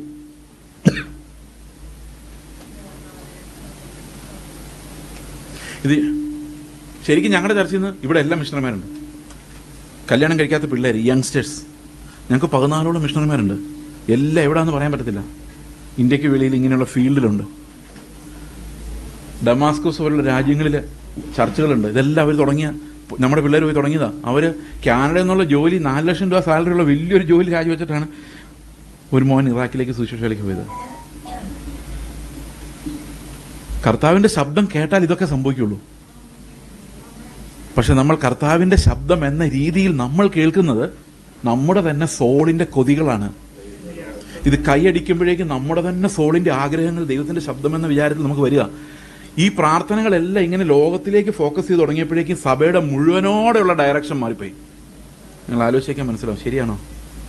അപ്പോൾ ദൈവത്തിൻ്റെ പവർ എന്ന് പറയുന്നത് നമ്മളെല്ലാവരെയും പാപികളെന്ന് സ്വയം മനസ്സിലാക്കാനും നമുക്ക് സ്വയം രക്ഷപ്പെടാൻ കഴിയാത്ത വിധം നമ്മൾ സ്പിരിച്വലി ഡെഡാണെന്നും ദൈവത്തിൻ്റെ വചനത്തിൽ നിന്ന് മനസ്സിലാകുമ്പോഴാണ് നമ്മളുള്ളൊരു നിലവിളി ഉണ്ടാകുന്നത്. ചുങ്കക്കാരനെ പോലെ, കർത്താവെ ഞാൻ ചെയ്ത പ്രവൃത്തികളെല്ലാം does not account to anything, അതൊന്നിനും കൗണ്ട് ചെയ്യപ്പെടുന്നില്ല. ഞാനത് മനസ്സിലാക്കുന്ന എൻ്റെ ഭാര്യ ഒരു തല്ല് കൊണ്ടപ്പോഴാണ്. ഞാനത് പലപ്പോഴും പ്രസംഗങ്ങളിലൊക്കെ പറഞ്ഞിട്ടുണ്ട്. ഓക്കെ, ഒരു ദിവസം ഒരു സ്ത്രീ കയറി വന്നിട്ട് എൻ്റെ ഭാര്യയുടെ കരണക്കുറ്റി നോക്കി 3 അടി അടിച്ചു. ഞാനൊരു 50 മീറ്റർ ദൂരെ നിന്ന് കണ്ടുകൊണ്ടിരിക്കുകയായിരുന്നു. എനിക്ക് ഭയങ്കര സന്തോഷം നിന്ന് കണ്ടപ്പം. കാരണം എന്താ വെച്ച് കഴിഞ്ഞാൽ തിരിച്ചടിച്ചില്ല, അതായിരുന്നു എൻ്റെ സന്തോഷം. സാധാരണ നമ്മളൊരു അടി കൊള്ളുമ്പോൾ തിരിച്ചടിക്കാനൊരു പ്രവണത നമുക്കുണ്ടല്ലോ, ഒരു ബയോളജിക്കൽ റെസ്പോൺസ് ഉണ്ട്, അങ്ങനെ റിഫ്ലെക്സീവ് റിയാക്ഷൻ. അതില്ലായിരുന്നു. ഇങ്ങനെ ഒന്ന് കൊള്ളുന്നു. ഞാൻ ഓർത്തു എന്തൊരു കൃപയാണ്. ഞാൻ എന്നിട്ട് വീടിന് ചുറ്റും നടന്ന കർത്താവിന് സ്തോത്രം. എൻ്റെ കർത്താവ് എൻ്റെ ഭാര്യയ്ക്ക് ഇങ്ങനെ അടി കൊള്ളാൻ ദൈവം കൃപ തന്നതിനായിട്ട് സ്തോത്രം. ഇപ്പോൾ കർത്താവ് എന്നോട് പറഞ്ഞു നിൻ്റെ സ്തോത്രത്തിലൊന്നും എനിക്ക് യാതൊരു പ്രസാദവുമില്ല. അപ്പോൾ ഞാനടുത്ത് ഒരു കാരണത്തെ അടിച്ചു, മറ്റേ കാരണം കാണിച്ചു കൊടുത്തു, എന്നിട്ട് അടിച്ചു. പിന്നെയും എന്ത് ചെയ്യണമെന്ന് കർത്താവ് പറഞ്ഞില്ല, പ്രത്യേകിച്ച് എടുത്ത് പറഞ്ഞില്ല. എന്നിട്ടും കാരണം കാണിച്ചു കൊടുത്ത് 3 അടി വാങ്ങിച്ചു. എന്നിട്ടും കർത്താവ് പറയുന്ന പ്രസാദം ഇല്ലെന്നാണ്. അപ്പോൾ ഞാൻ പിന്നെ നമ്മൾ എന്ത് ചെയ്യണം? കർത്താവ് നിൻ്റെ ഹൃദയത്തിലെ തല്ലിയ സ്ത്രീയോട് ദേഷ്യവും വൈരാഗ്യവും ക്രോധവും നിറഞ്ഞിരിക്കുമ്പം നീ എന്ത് ചെയ്താലും നിൻ്റെ ഹൃദയത്തിലേക്ക് നോക്കുമ്പോൾ എനിക്ക് പ്രസാദിക്കാനൊന്നുമില്ല. ഞാൻ തിരിച്ച് ഫ്രണ്ടിലേക്ക് വന്നിട്ട് ഭാര്യ നോക്കുമ്പോൾ ഭാര്യ ഉണ്ടായിരിക്കുമോ, അപ്പോൾ എന്നെ തല്ലുന്നു നോക്കി നിൽക്കുമായിരുന്നല്ലേ. അപ്പോൾ ആരുടെയും ഉള്ളിൽ നീതിയുണ്ടോ? നമ്മൾ കുറേ പ്രവൃത്തികൾ ചെയ്തിട്ട് നമ്മൾ അത് വെച്ച് നീതിമാന്മാരായി ബാക്കിയുള്ളവരെല്ലാം പോക്കാന്ന് പറയുന്ന അതേ പരീശത്വം ഈ പ്രാർത്ഥനകൾ വഴിതെറ്റിയപ്പോൾ അതിൻ്റെ കൂടെ എല്ലാം വന്നു. കേൾപ്പാൻ ചെവിയുള്ളവൻ. പിന്നെ കർത്താവ് ഞങ്ങളോട് പറയുന്നത്, ഞാൻ നിന്നെ സ്നേഹിച്ച പോലെ നിന്നെ തല്ലിയ ആ സ്ത്രീയോട് നിന്റെ ഉള്ളിൽ സ്നേഹമില്ലെങ്കിൽ നീ എനിക്ക് കൊള്ളാവുന്ന ആളല്ല. നമ്മൾ എത്ര ബട്ടൺ ഇട്ടാലും കുത്തിയിരുന്നാലും പ്രാർത്ഥിച്ചാലും ഉപവസിച്ചാലും ഈ സ്നേഹം ഉണ്ടാക്കാൻ നമുക്ക് പറ്റത്തില്ല. അതുകൊണ്ടാണ് നമ്മുടെ ജഡം കൊണ്ട് ഒരു പ്രവൃത്തി ചെയ്ത് നമുക്ക് പുകഴാനില്ല. ക്രിസ്തുവിനെ പോലെ ഒന്നും ചെയ്യുവാൻ നമുക്ക് സാധിക്കില്ല. പ്രാർത്ഥന പോലും സാധിക്കില്ല. യേശു കർത്താവിൻ്റെ പ്രാർത്ഥനകൾ എങ്ങനെയായിരുന്നു? രാത്രിയിൽ അത് കർത്താവ് തൻ്റെ ഐഹിക ജീവിതകാലത്ത് തന്നെ മരണത്തിൽ നിന്ന് രക്ഷിപ്പാൻ കഴിയുന്നവനോട് ഉറച്ച നിലവിളിയോടും കണ്ണുനീരോടും കൂടി അപേക്ഷയും അഭയാചനയും കഴിക്കുകയും ഭയഭക്തി നിമിത്തം ഉത്തരം ലഭിക്കുന്നു. അപ്പോൾ കർത്താവിടെ ഭയങ്കരമായ എഫേർട്ട് എടുത്തു. രാത്രിയിൽ പകൽ മുഴുവൻ പ്രവർത്തിച്ച് രാത്രി മുഴുവൻ ഒറ്റയ്ക്ക് പോയിരുന്ന് പ്രാർത്ഥിച്ചിട്ട് ഒരു ഭയങ്കര എഫേർട്ട് എടുത്ത്. ഇപ്പം ഞാൻ അന്ന് ആദ്യം ആലോചിച്ച്, എന്തിനാണ് കർത്താവ് മരണത്തിൽ നിന്ന് രക്ഷിക്കാൻ വേണ്ടി പിതാവിനോട് പ്രാർത്ഥിച്ചത്? കാരണം മരിക്കാൻ വേണ്ടിയാണ് കർത്താവ് വന്നത്. അപ്പം ചില ആൾക്കാർ പറയുന്നത് ആത്മീക മരണത്തിന് വേണ്ടിയാണ്. ആത്മീക മരണം യേശുക്രിസ്തു ഒരിക്കലും, ദൈവത്തിനൊരിക്കലും ആത്മീക മരണമില്ല. ആത്മീക മരണം എന്ന് പറഞ്ഞാൽ പാപം ചെയ്ത് മരിക്കാന്ന് എൻ്റെ അർത്ഥം. അപ്പം പിന്നെ എന്താണത്? അപ്പോഴാണ് അതിന് മുമ്പും താഴെയുള്ള വാക്യങ്ങൾ, മൽക്കീസദേക്കിന്റെ ക്രമപ്രകാരം അവൻ എന്നേക്കും ഒരു പുരോഹിതനായിരിക്കുന്നു. അപ്പോൾ ഈ കരച്ചിലെല്ലാം ആർക്ക് വേണ്ടിയാ? പുരോഹിതൻ ആർക്ക് വേണ്ടിയാണ് കരഞ്ഞത്? ജനത്തിന് വേണ്ടിയാ. അപ്പം ശരിക്കും കർത്താവ് പറയുന്നത്, എന്നെ മരിച്ചവരുടെ ഇടയിൽ നിന്ന് ഉയർപ്പിക്കണം. എനിക്ക് വേണേൽ തന്നെ എഴുന്നേറ്റ് വരാം, കാരണം ഈ മന്ദിരം പൊളിപ്പിൻ, ഞാൻ 3 ദിവസം കൊണ്ട് ഇതിനെ. പക്ഷെ ഞാൻ അങ്ങനെ ചെയ്യുന്നില്ല, കാരണം എൻ്റെ കൂടെ കുറെ കള്ളന്മാരുണ്ട്, അത് നമ്മളൊക്കെയാ. അപ്പം നീ എന്നെ എഴുന്നേൽപ്പിക്കുവാണെങ്കിൽ ഇത്രയും പേർക്ക് വേണ്ടി ഞാൻ കഴിച്ച യാഗം നീ സ്വീകരിച്ചതായിട്ടാണ് അതിൻ്റെ അർത്ഥം. അങ്ങനെയാകുമ്പോൾ ഇവരുടെയും കൂടെ പുനരുത്ഥാനമായിരിക്കും എൻ്റെ പുനരുത്ഥാനം. നിനക്ക് എന്നോട് പ്രസാദമുണ്ടെങ്കിൽ നീ എന്നെ എഴുന്നേൽപ്പിച്ചാൽ എൻ്റെ മക്കളെല്ലാം എൻ്റെ കൂടെ എഴുന്നേൽക്കും. അതിനു വേണ്ടിയാണ് കർത്താവ് കരഞ്ഞത്. അതുകൊണ്ടാണ് പൗലോസ് പറയുന്നത്, ക്രിസ്തുവിന്റെ പുനരുത്ഥാനമാണ് നമ്മുടെ നീതീകരണം.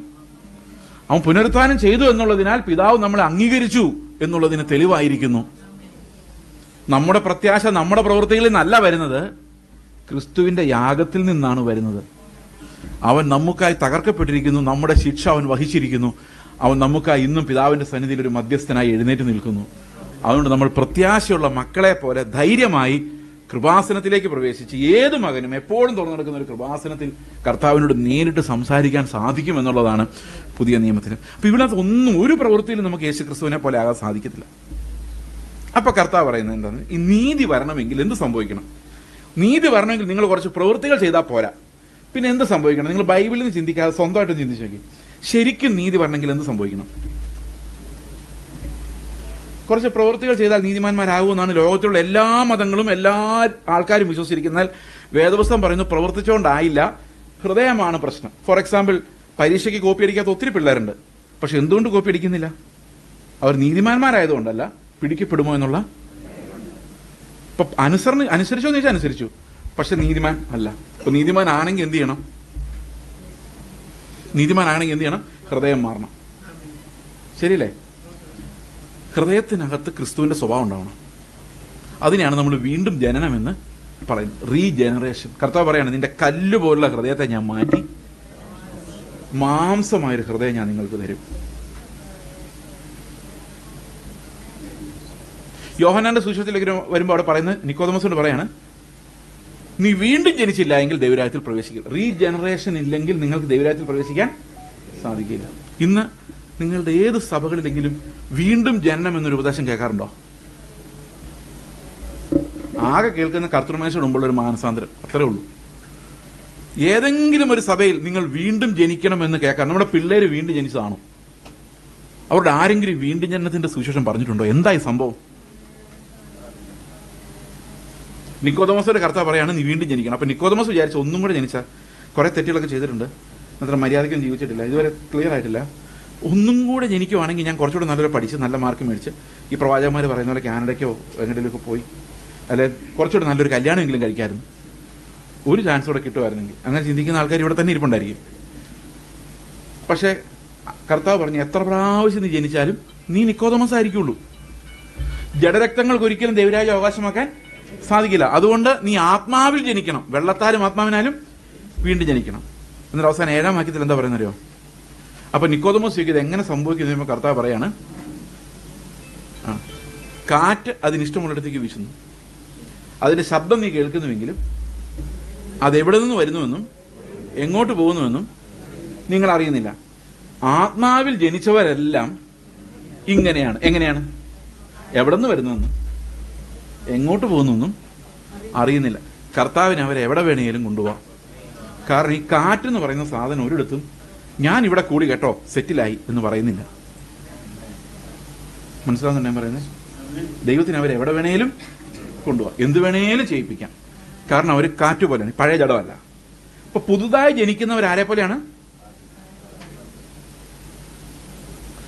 നമുക്കറിയാം ഭാരമുള്ള ഏത് വസ്തുവിന്റെ ആഗ്രഹം എവിടെയെങ്കിലും സെറ്റിൽ ആവണമെന്ന്, അല്ലേ? ഇപ്പൊ ഈ ഫോൺ ഞാൻ ഇങ്ങനെ വെച്ച് കഴിഞ്ഞാൽ ഈ ഫോണിന് ഭയങ്കര വിഷമായിരിക്കും. ഒരു ഹൃദയമുണ്ടെങ്കിൽ ഫോൺ, അല്ല വായുണ്ട് എന്നോട് പറയും എന്നെ കൊല്ലല്ലേ, എവിടെയെങ്കിലും മാറ്റിയിരുത്താൻ പറയും. ഞാനിപ്പോ ചാവും, താഴെ വീണ ചത്തു പോലെ. താഴെയും കിടക്കുവാണെങ്കിൽ അതിന് അത്ര സമാധാനം, ശരിയല്ലേ? അപ്പൊ എവിടെയെങ്കിലും സെറ്റിൽ ആവാൻ വേണ്ടിയാണ് നമ്മുടെ പ്രാർത്ഥനകൾ മൊത്തം. എന്താ സെറ്റിൽമെന്റ് എന്ന് പറഞ്ഞാൽ? പിള്ളേരെ എവിടെയെങ്കിലും വിട്ട് സെറ്റിലാക്കി, അവരെ സെറ്റിലാക്കി, ഞാനൊരു വീട് വെച്ച് അവിടെ സെറ്റിലായി, രാവിലെ മനോരമ എടുത്ത് വായിച്ച നിര്യാതരായി കോളമൊക്കെ നോക്കി എൻ്റെ അടുത്ത് വരെ എത്രയൊക്കെ മരിച്ചു എന്നൊക്കെ നോക്കി ചായയും കുടിച്ചിരിക്കുന്ന അതിനെയാണ് നമ്മൾ സെറ്റിൽമെന്റ് എന്ന് പറയുന്നത്. ഇതാണ് മധ്യ തിരുവിതാംകൂർ സെറ്റിൽമെന്റ്. കോട്ടയം മധ്യ തിരുവിതാംകൂറാണോ? Very good. അപ്പോൾ ഉറപ്പുള്ള സ്ഥിരവാസം നമ്മുടെ എല്ലാവരുടെ ആഗ്രഹമാണ്, സ്വന്തമായൊരു വീട്, സ്ഥിരവാസം. പൗലോസ് പറയുന്നത് ഇത്ര നാളിട്ട് ഞങ്ങൾ എങ്ങനെ ഇരിക്കുന്നു? സ്ഥിരവാസമില്ലാത്തവരായി കാറ്റുപോലെ നടക്കും. അപ്പൊ നമ്മുടെ പ്രാർത്ഥനകൾ നമ്മൾ കാറ്റുപോലെ ആകാൻ വേണ്ടിയാണോ കല്ലുപോലെ ആകാൻ വേണ്ടിയാണോ? പറ പറ. അയ്യോ, എത്ര പേരാ ദിവസം പ്രയർ റിക്വസ്റ്റ് കല്ലുപോലെ ആകാൻ ഒന്ന് പ്രാർത്ഥിക്കണമേ, ഞങ്ങളെ ഒരു കല്ലുപോലെ ആക്കി തരാൻ വേണ്ടി ഒന്ന് പ്രാർത്ഥിക്കുക. എത്ര പേരാ നമ്മളോട് പറയുന്നത്? പ്രിയ സഹോദരങ്ങളെ, കാനഡയിൽ വർക്ക് ചെയ്ത ആ സഹോദരൻ ഇറാഖിൽ മിഷണറി ആയിട്ട് പോയി ഞാൻ പറഞ്ഞല്ലോ. അവരുടെ വീട്ടിൽ ഭയങ്കര പ്രശ്നമായിരുന്നു. കാരണം ഒരേ ഒരു വരുമാനം ഇദ്ദേഹത്തിൻ്റെ ആയിരുന്നു. ഓൾറെഡി വലിയ ലോണിന് 15 ലക്ഷം രൂപ ലോൺ അവരുടെ വീട്ടിലുണ്ടായിരുന്നു. ഇതെങ്ങനെ വീട്ടും? അമ്മയ്ക്ക് ക്യാൻസർ. അപ്പം ചേട്ടന് ജോലിയില്ല. അപ്പം ഇവനാണ് ആകെയുള്ള ജോലി, ഇവന് മാത്രമേ ഉള്ളൂ. ഇവൻ എടുത്തുകൊണ്ട് പോയ ലോണാണ്, എഡ്യൂക്കേഷൻ ലോണാണ്, 15 ലക്ഷം രൂപ അടയ്ക്കണം. അവിടെ ചെന്നപ്പോൾ കർത്താവ് പറഞ്ഞു, നീ പണി നിർത്തിയിട്ട് എൻ്റെ മിഷണറി ആയിട്ട് ഇറാഖിലേക്ക് പോകും. എന്ത് ചെയ്യും? അപ്പം പറഞ്ഞു 2 വർഷം എനിക്ക് തന്നു കഴിഞ്ഞാൽ ഞാൻ ആ കടം അങ്ങ് വീട്ടിട്ട് പൊക്കോളാം. കർത്താവ് പറഞ്ഞു, കലപ്പമേൽ കവിച്ചിട്ട് പിന്നോട്ട് നോക്കുന്നതിനൊന്നും എനിക്കുള്ളവനല്ല. അവൻ അപ്പം തന്നെ ജോലി രാജിവെച്ച് സുശേഷ വിലയ്ക്ക് പോയി. വീട്ടിലെ സ്ഥിതി വളരെ മോശമായി. അവർക്ക് ഭയങ്കര വിഷമം, ആരായാലും സഹിക്കാൻ പറ്റത്തില്ല. അമ്മ വളരെ ബുദ്ധിമുട്ടി, ഇനി എങ്ങനെ ചികിത്സിക്കും എന്നൊക്കെ ചോദിച്ച് കഷ്ടപ്പെട്ട് ഹോസ്പിറ്റലിൽ പോയി ഡോക്ടറെ കണ്ട് എനിക്കിനി ചികിത്സിക്കാൻ കാശ്. ഡോക്ടർ ചെക്ക് ചെയ്തിട്ട് പറഞ്ഞു, ക്യാൻസർ ഇല്ലല്ലോ, പിന്നെ ഇതിനാ ചികിത്സിക്കുന്നത്?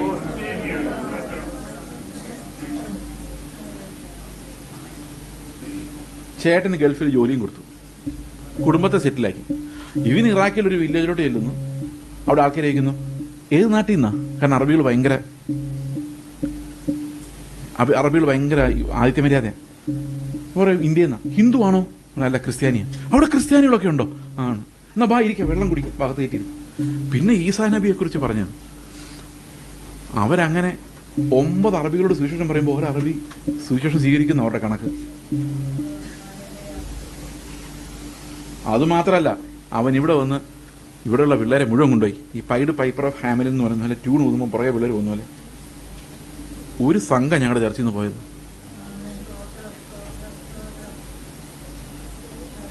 ഇത് കാറ്റ് പോലെയാണ്. അവർ പോകുമ്പോൾ തിരിച്ചു വരുമെന്ന് അറിയത്തില്ല. കഴിഞ്ഞ ദിവസം ഇവർ താമസിക്കുന്ന സ്ഥലം എന്താണെന്ന് പറയില്ല, ഇവർ റെക്കോർഡ് ചെയ്തിരിക്കുന്നുണ്ട്. എനിക്ക് പേടിയാണ്. യൂട്യൂബിലൊക്കെ പോകും. ഉണ്ടോ? അതിപ്പം പറയാൻ പറ്റത്തില്ല. ഇവരിയ്ക്കുന്നതിൻ്റെ സ്ഥലത്ത് അടുത്താണ് ഒരു ബോംബ് വന്ന് വീണ്. അപ്പോൾ വീട്ടിലോട്ട് വിളിക്കുക, ഞങ്ങളുടെ അടുത്തൊരു ബോംബ് വന്ന് വീണെന്ന് പറഞ്ഞപ്പം അമ്മ പറയാണ്, കർത്താവിൻ്റെ വേലയ്ക്ക് ഇറങ്ങി അങ്ങനെയൊക്കെയാണ്, നമുക്ക് ഇവിടെ അല്ല അവിടെ കാണാം. അവർക്കും വേണേൽ പ്രാർത്ഥിച്ചുകൂടെ? വിടുതൽ കിട്ടി കാനഡയ്ക്ക് പോകാനും. ചർച്ചിന് പ്രാർത്ഥിച്ചുകൂടെ? ചർച്ചിന് എന്ത് നഷ്ടമാണെന്നറിയോ? അവരവിടെയെങ്ങാനും കാനഡ വർക്ക് ചെയ്തിരുന്നെങ്കിൽ 2 പേരുടെ 6 ലക്ഷം രൂപ സാലറി, 60,000 രൂപ കറക്റ്റ് അല്ലേ ടൈപ്പ്. ഇപ്പോൾ ആ 1 ലക്ഷം രൂപ എടുത്ത് അങ്ങോട്ട് കൊടുക്കണം മാസം തോറും. അപ്പോൾ ചർച്ച് തീരുമാനിച്ച് ഞങ്ങൾ കെട്ടിടമൊന്നും പണിയുന്നില്ല, ഞങ്ങളുടെ ശുശ്രൂഷകർ പണം കൈപ്പറ്റുന്നില്ല, വിശ്വാസത്താൽ ജീവിക്കും, ഇതെല്ലാം മിഷന് പോട്ടെ എന്ന് തീരുമാനിച്ചുകൊണ്ടാണെന്നില്ല. അപ്പോൾ ചർച്ചും കാറ്റുപോലെ. ഇന്ന് വർഷിപ്പ് ചെയ്യുന്നതായിരിക്കില്ല നാളെ വർഷിപ്പ് ചെയ്യുന്നത്. കാരണം കർത്താവ് വേഗം വരുമെങ്കിൽ പിന്നെ നമ്മളൊരു സ്ഥിരവാസത്തിന് വേണ്ടി അന്വേഷിക്കുന്ന എന്തിന്? പ്രാർത്ഥിക്കാനുള്ള ഒരു 1-2 ചാനലുകളെങ്കിലും ഞാൻ തുറന്നെന്നാണ് എൻ്റെ വിശ്വാസം. അപ്പൊ ദൈവത്തിന്റെ ശക്തി എന്ന് പറയുന്നത് നമുക്ക് ക്രിസ്തുവിന്റെ സ്വഭാവമുള്ളവരായി നമ്മൾ മാറുന്നതിനുള്ളതാണ്. അവിടെയാണ് ദൈവത്തിന്റെ ശക്തി വെളിപ്പെടുന്നത്. അതായത് നമ്മളെ രക്ഷിക്കുവാൻ, ഈ ലോകമോഹങ്ങളിൽ നിന്നിന്റെ കൊതികളിൽ നിന്നും രക്ഷിക്കുവാനുള്ള ദൈവത്തിന്റെ ആ നിയോഗമാണ്. മനസ്സിലായോ? അപ്പൊ വീണ്ടും വീണ്ടും നമ്മൾ ഏത് ഡയറക്ഷനിലാണ് പോകുന്നത്? ഒരു സെറ്റിൽമെന്റിന്റെ ഡയറക്ഷനിലോട്ട് പോയിക്കൊണ്ടിരിക്കുക. അപ്പൊ പ്രാർത്ഥിക്കേണ്ടത് എന്ത് എന്നുള്ളതിന് ചില എക്സാമ്പിൾസ് ഞാൻ ബൈബിളിൽ നിന്ന് വായിച്ച് കേൾപ്പിക്കാം. എഫെസ്യ ലേഖനം 3-ാം അധ്യായത്തിന്റെ 16 മുതൽ ഒരു പ്രാർത്ഥനയാണ്. ആർക്കെങ്കിലും വായിക്കാമോ? എഫെസ്യ ലേഖനം 3:16 മുതൽ ഒരു പ്രാർത്ഥനയാണെന്ന് മാത്രമല്ല, ഇത് വളരെ ഇമ്പോർട്ടൻ്റ് ആയിട്ടൊരു മെസ്സേജ് നമ്മളോട് പറയുന്നുണ്ട്. വേണ്ട, നമുക്ക് ആദ്യം 20 വായിക്കാം. വേഴ്സ് 20. ഇതറിയാൻ വയ്യാത്ത ഒരൊറ്റ പെന്തക്കോസുകാരനും ലോകത്തിൽ ഒരിടത്തും ഇല്ല. ചോദിക്കുന്നതിലും നനയ്ക്കുന്നതിലും അത്യന്തം പരമായി നമ്മിൽ വ്യാപരിക്കുന്ന ശക്തിയാൽ ചെയ്യാൻ കഴിയുന്നവന്. ഇനി എന്താണ് ചോദിക്കുന്നത് എന്നുള്ളതിലേക്ക് നമുക്ക് വരാം. സാധാരണ ഞാൻ ആദ്യം വിചാരിച്ചുകൊണ്ടിരുന്നത് ഓൾട്ടോ ചോദിക്കുന്നവന് ഇന്നോവ കൊടുക്കുന്ന ദൈവം, അങ്ങനെ വിചാരിച്ചിട്ടുണ്ട്. ചോദിക്കുന്നതിലും നനയ്ക്കുന്നതിലും 10,000 രൂപയുടെ ജോലിക്ക് വേണ്ടി പ്രാർത്ഥിച്ചുകൊണ്ടിരിക്കുന്നതിന് 1,00,000 രൂപയുടെ ജോലി കൊടുക്കുന്ന ദൈവം. അപ്പൊ ചോദിക്കുന്നതിലും നനയ്ക്കുന്നതിലും. പക്ഷെ എന്തൊക്കെ ചോദിക്കുന്നവരുടെ പറഞ്ഞേക്കെന്ന് നോക്കി. 16 വെച്ച് നോക്കി. പ്രാർത്ഥന അവൻ തന്റെ മഹത്വത്തിന്റെ ധനത്തിനൊത്തവണ്ണം. ആരുടെ മഹത്വത്തിന്റെ ധനം?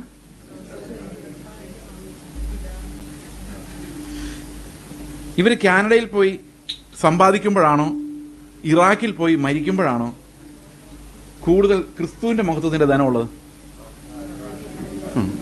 അവരിപ്പോ ഇറാഖിലില്ല, പക്ഷെ അവർ ഇറാഖിലായിരുന്നപ്പോൾ നടന്നൊരു ചെറിയ സംഭവം ഞാൻ പറയാം.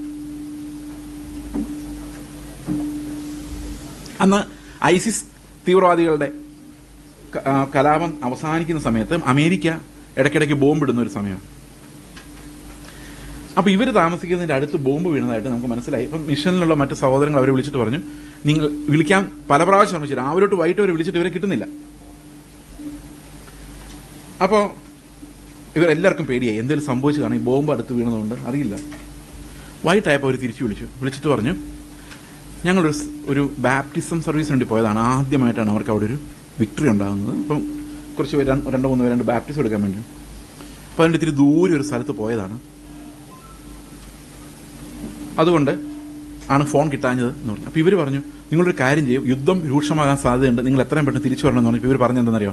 ഞങ്ങൾക്ക് ഇപ്പോഴാണ് ഇവിടെ സഹോദരങ്ങളെ കിട്ടിയത്. ഇവരെ ഇട്ടിട്ട് ഞങ്ങൾ വന്നു കഴിഞ്ഞാൽ ഇവർക്ക് പിന്നെ പോകാനൊരു സ്ഥലമില്ല. ഇവർ നഷ്ടപ്പെടുന്നു മാത്രമല്ല, നാളെ നമുക്ക് തിരിച്ചിവിടെ വരാൻ പറ്റിയില്ലെങ്കിൽ ഇവരെ നമുക്ക് ലഭിക്കില്ല എന്ന് മാത്രമല്ല, ദൈവം ഞങ്ങളെ ഇവിടെ വിട്ടതാണെങ്കിൽ ഞങ്ങൾ ദൈവം പറയാതെ ഇവിടുന്ന് പോകുന്നതും ശരിയല്ല, ഞങ്ങൾ വരില്ലെന്ന് പറഞ്ഞു. യുദ്ധമൊക്കെ കഴിഞ്ഞപ്പോൾ ആ നാട്ടുകാർ പറഞ്ഞു, എല്ലാവരും ഞങ്ങൾ ഉപേക്ഷിച്ച് പോയി, പക്ഷെ നിങ്ങൾ മാത്രം ഞങ്ങളുടെ കൂടെ നിന്നു. ഇതാണ് കാറ്റെന്ന് പറയുന്ന സാധനം. ഇപ്പം ഞങ്ങളുടെ ചർച്ചിലെ പിള്ളേരല്ല, ഞങ്ങളുടെ ചർച്ചിലൊരു ഡോക്ടർ ഉണ്ടായിരുന്നു, അദ്ദേഹം ഹെഡ് ആൻഡ് നെക്ക് സർജൻ ആയിരുന്നു RCCയിൽ. ഒരു ദിവസം ചർച്ചിൽ നിന്നിട്ട് സാക്ഷ്യം പറഞ്ഞു, ഞാൻ പോവാണ്, രാജിവെച്ചിട്ടുണ്ട്, ഒറീസയിൽ സുവിശേഷ വേലയ്ക്ക് വേണ്ടി പോവാണ്. അദ്ദേഹം മാൽക്കങ്കിരി എന്ന് പറയുന്ന സ്ഥലത്ത് പോയി. ഒറീസയിലെ മാൽക്കങ്കിരി ജില്ലയിൽ ഒരു സാധാരണ ക്ലിനിക്കൊക്കെ തുറന്ന് അവിടെ ഒരു ചർച്ചുണ്ട്. അപ്പോൾ ഈ ചർച്ചിൽ സാക്ഷ്യം പറഞ്ഞു കഴിഞ്ഞപ്പം ഞങ്ങളുടെ ചർച്ചിലെ വേറൊരു സഹോദരൻ ചോദിച്ചു, എന്തുകൊണ്ടാണ് ഇങ്ങനെ പോകാൻ തീരുമാനിച്ചു, ഇത്രയും നല്ലൊരു ജോലി വിട്ടിട്ട്? അപ്പോൾ അദ്ദേഹം പറഞ്ഞു, ദൈവം പറഞ്ഞുകൊണ്ടാണ്. അപ്പോൾ ഈ ഡോക്ടർ ചോദിച്ചു, ദൈവം പറഞ്ഞാൽ എങ്ങനെ മനസ്സിലായി? അപ്പോൾ പറഞ്ഞു, ഏത് ആൾക്കൂട്ടത്തിലാണെങ്കിലും സ്വന്തം അപ്പം വിളിച്ചാൽ മകന് മനസ്സിലാതിരിക്കാൻ പറ്റുമോ? കഴിഞ്ഞ ദിവസം ക്രിക്കറ്റ് കളിച്ചുകൊണ്ടിരുന്ന ഒരു മോൻ പറഞ്ഞു, ഞാൻ സുശേഷയിലേക്ക് പോകണം, നേരെ ഇപ്പം മാൽക്കങ്കരിക്ക് പോയിട്ടുണ്ട്. ഇതെങ്ങനെയാണ് സംഭവിക്കുന്നത്? നമ്മുടെ പ്രാർത്ഥനയും നമ്മുടെ ഫെയ്ത്ത്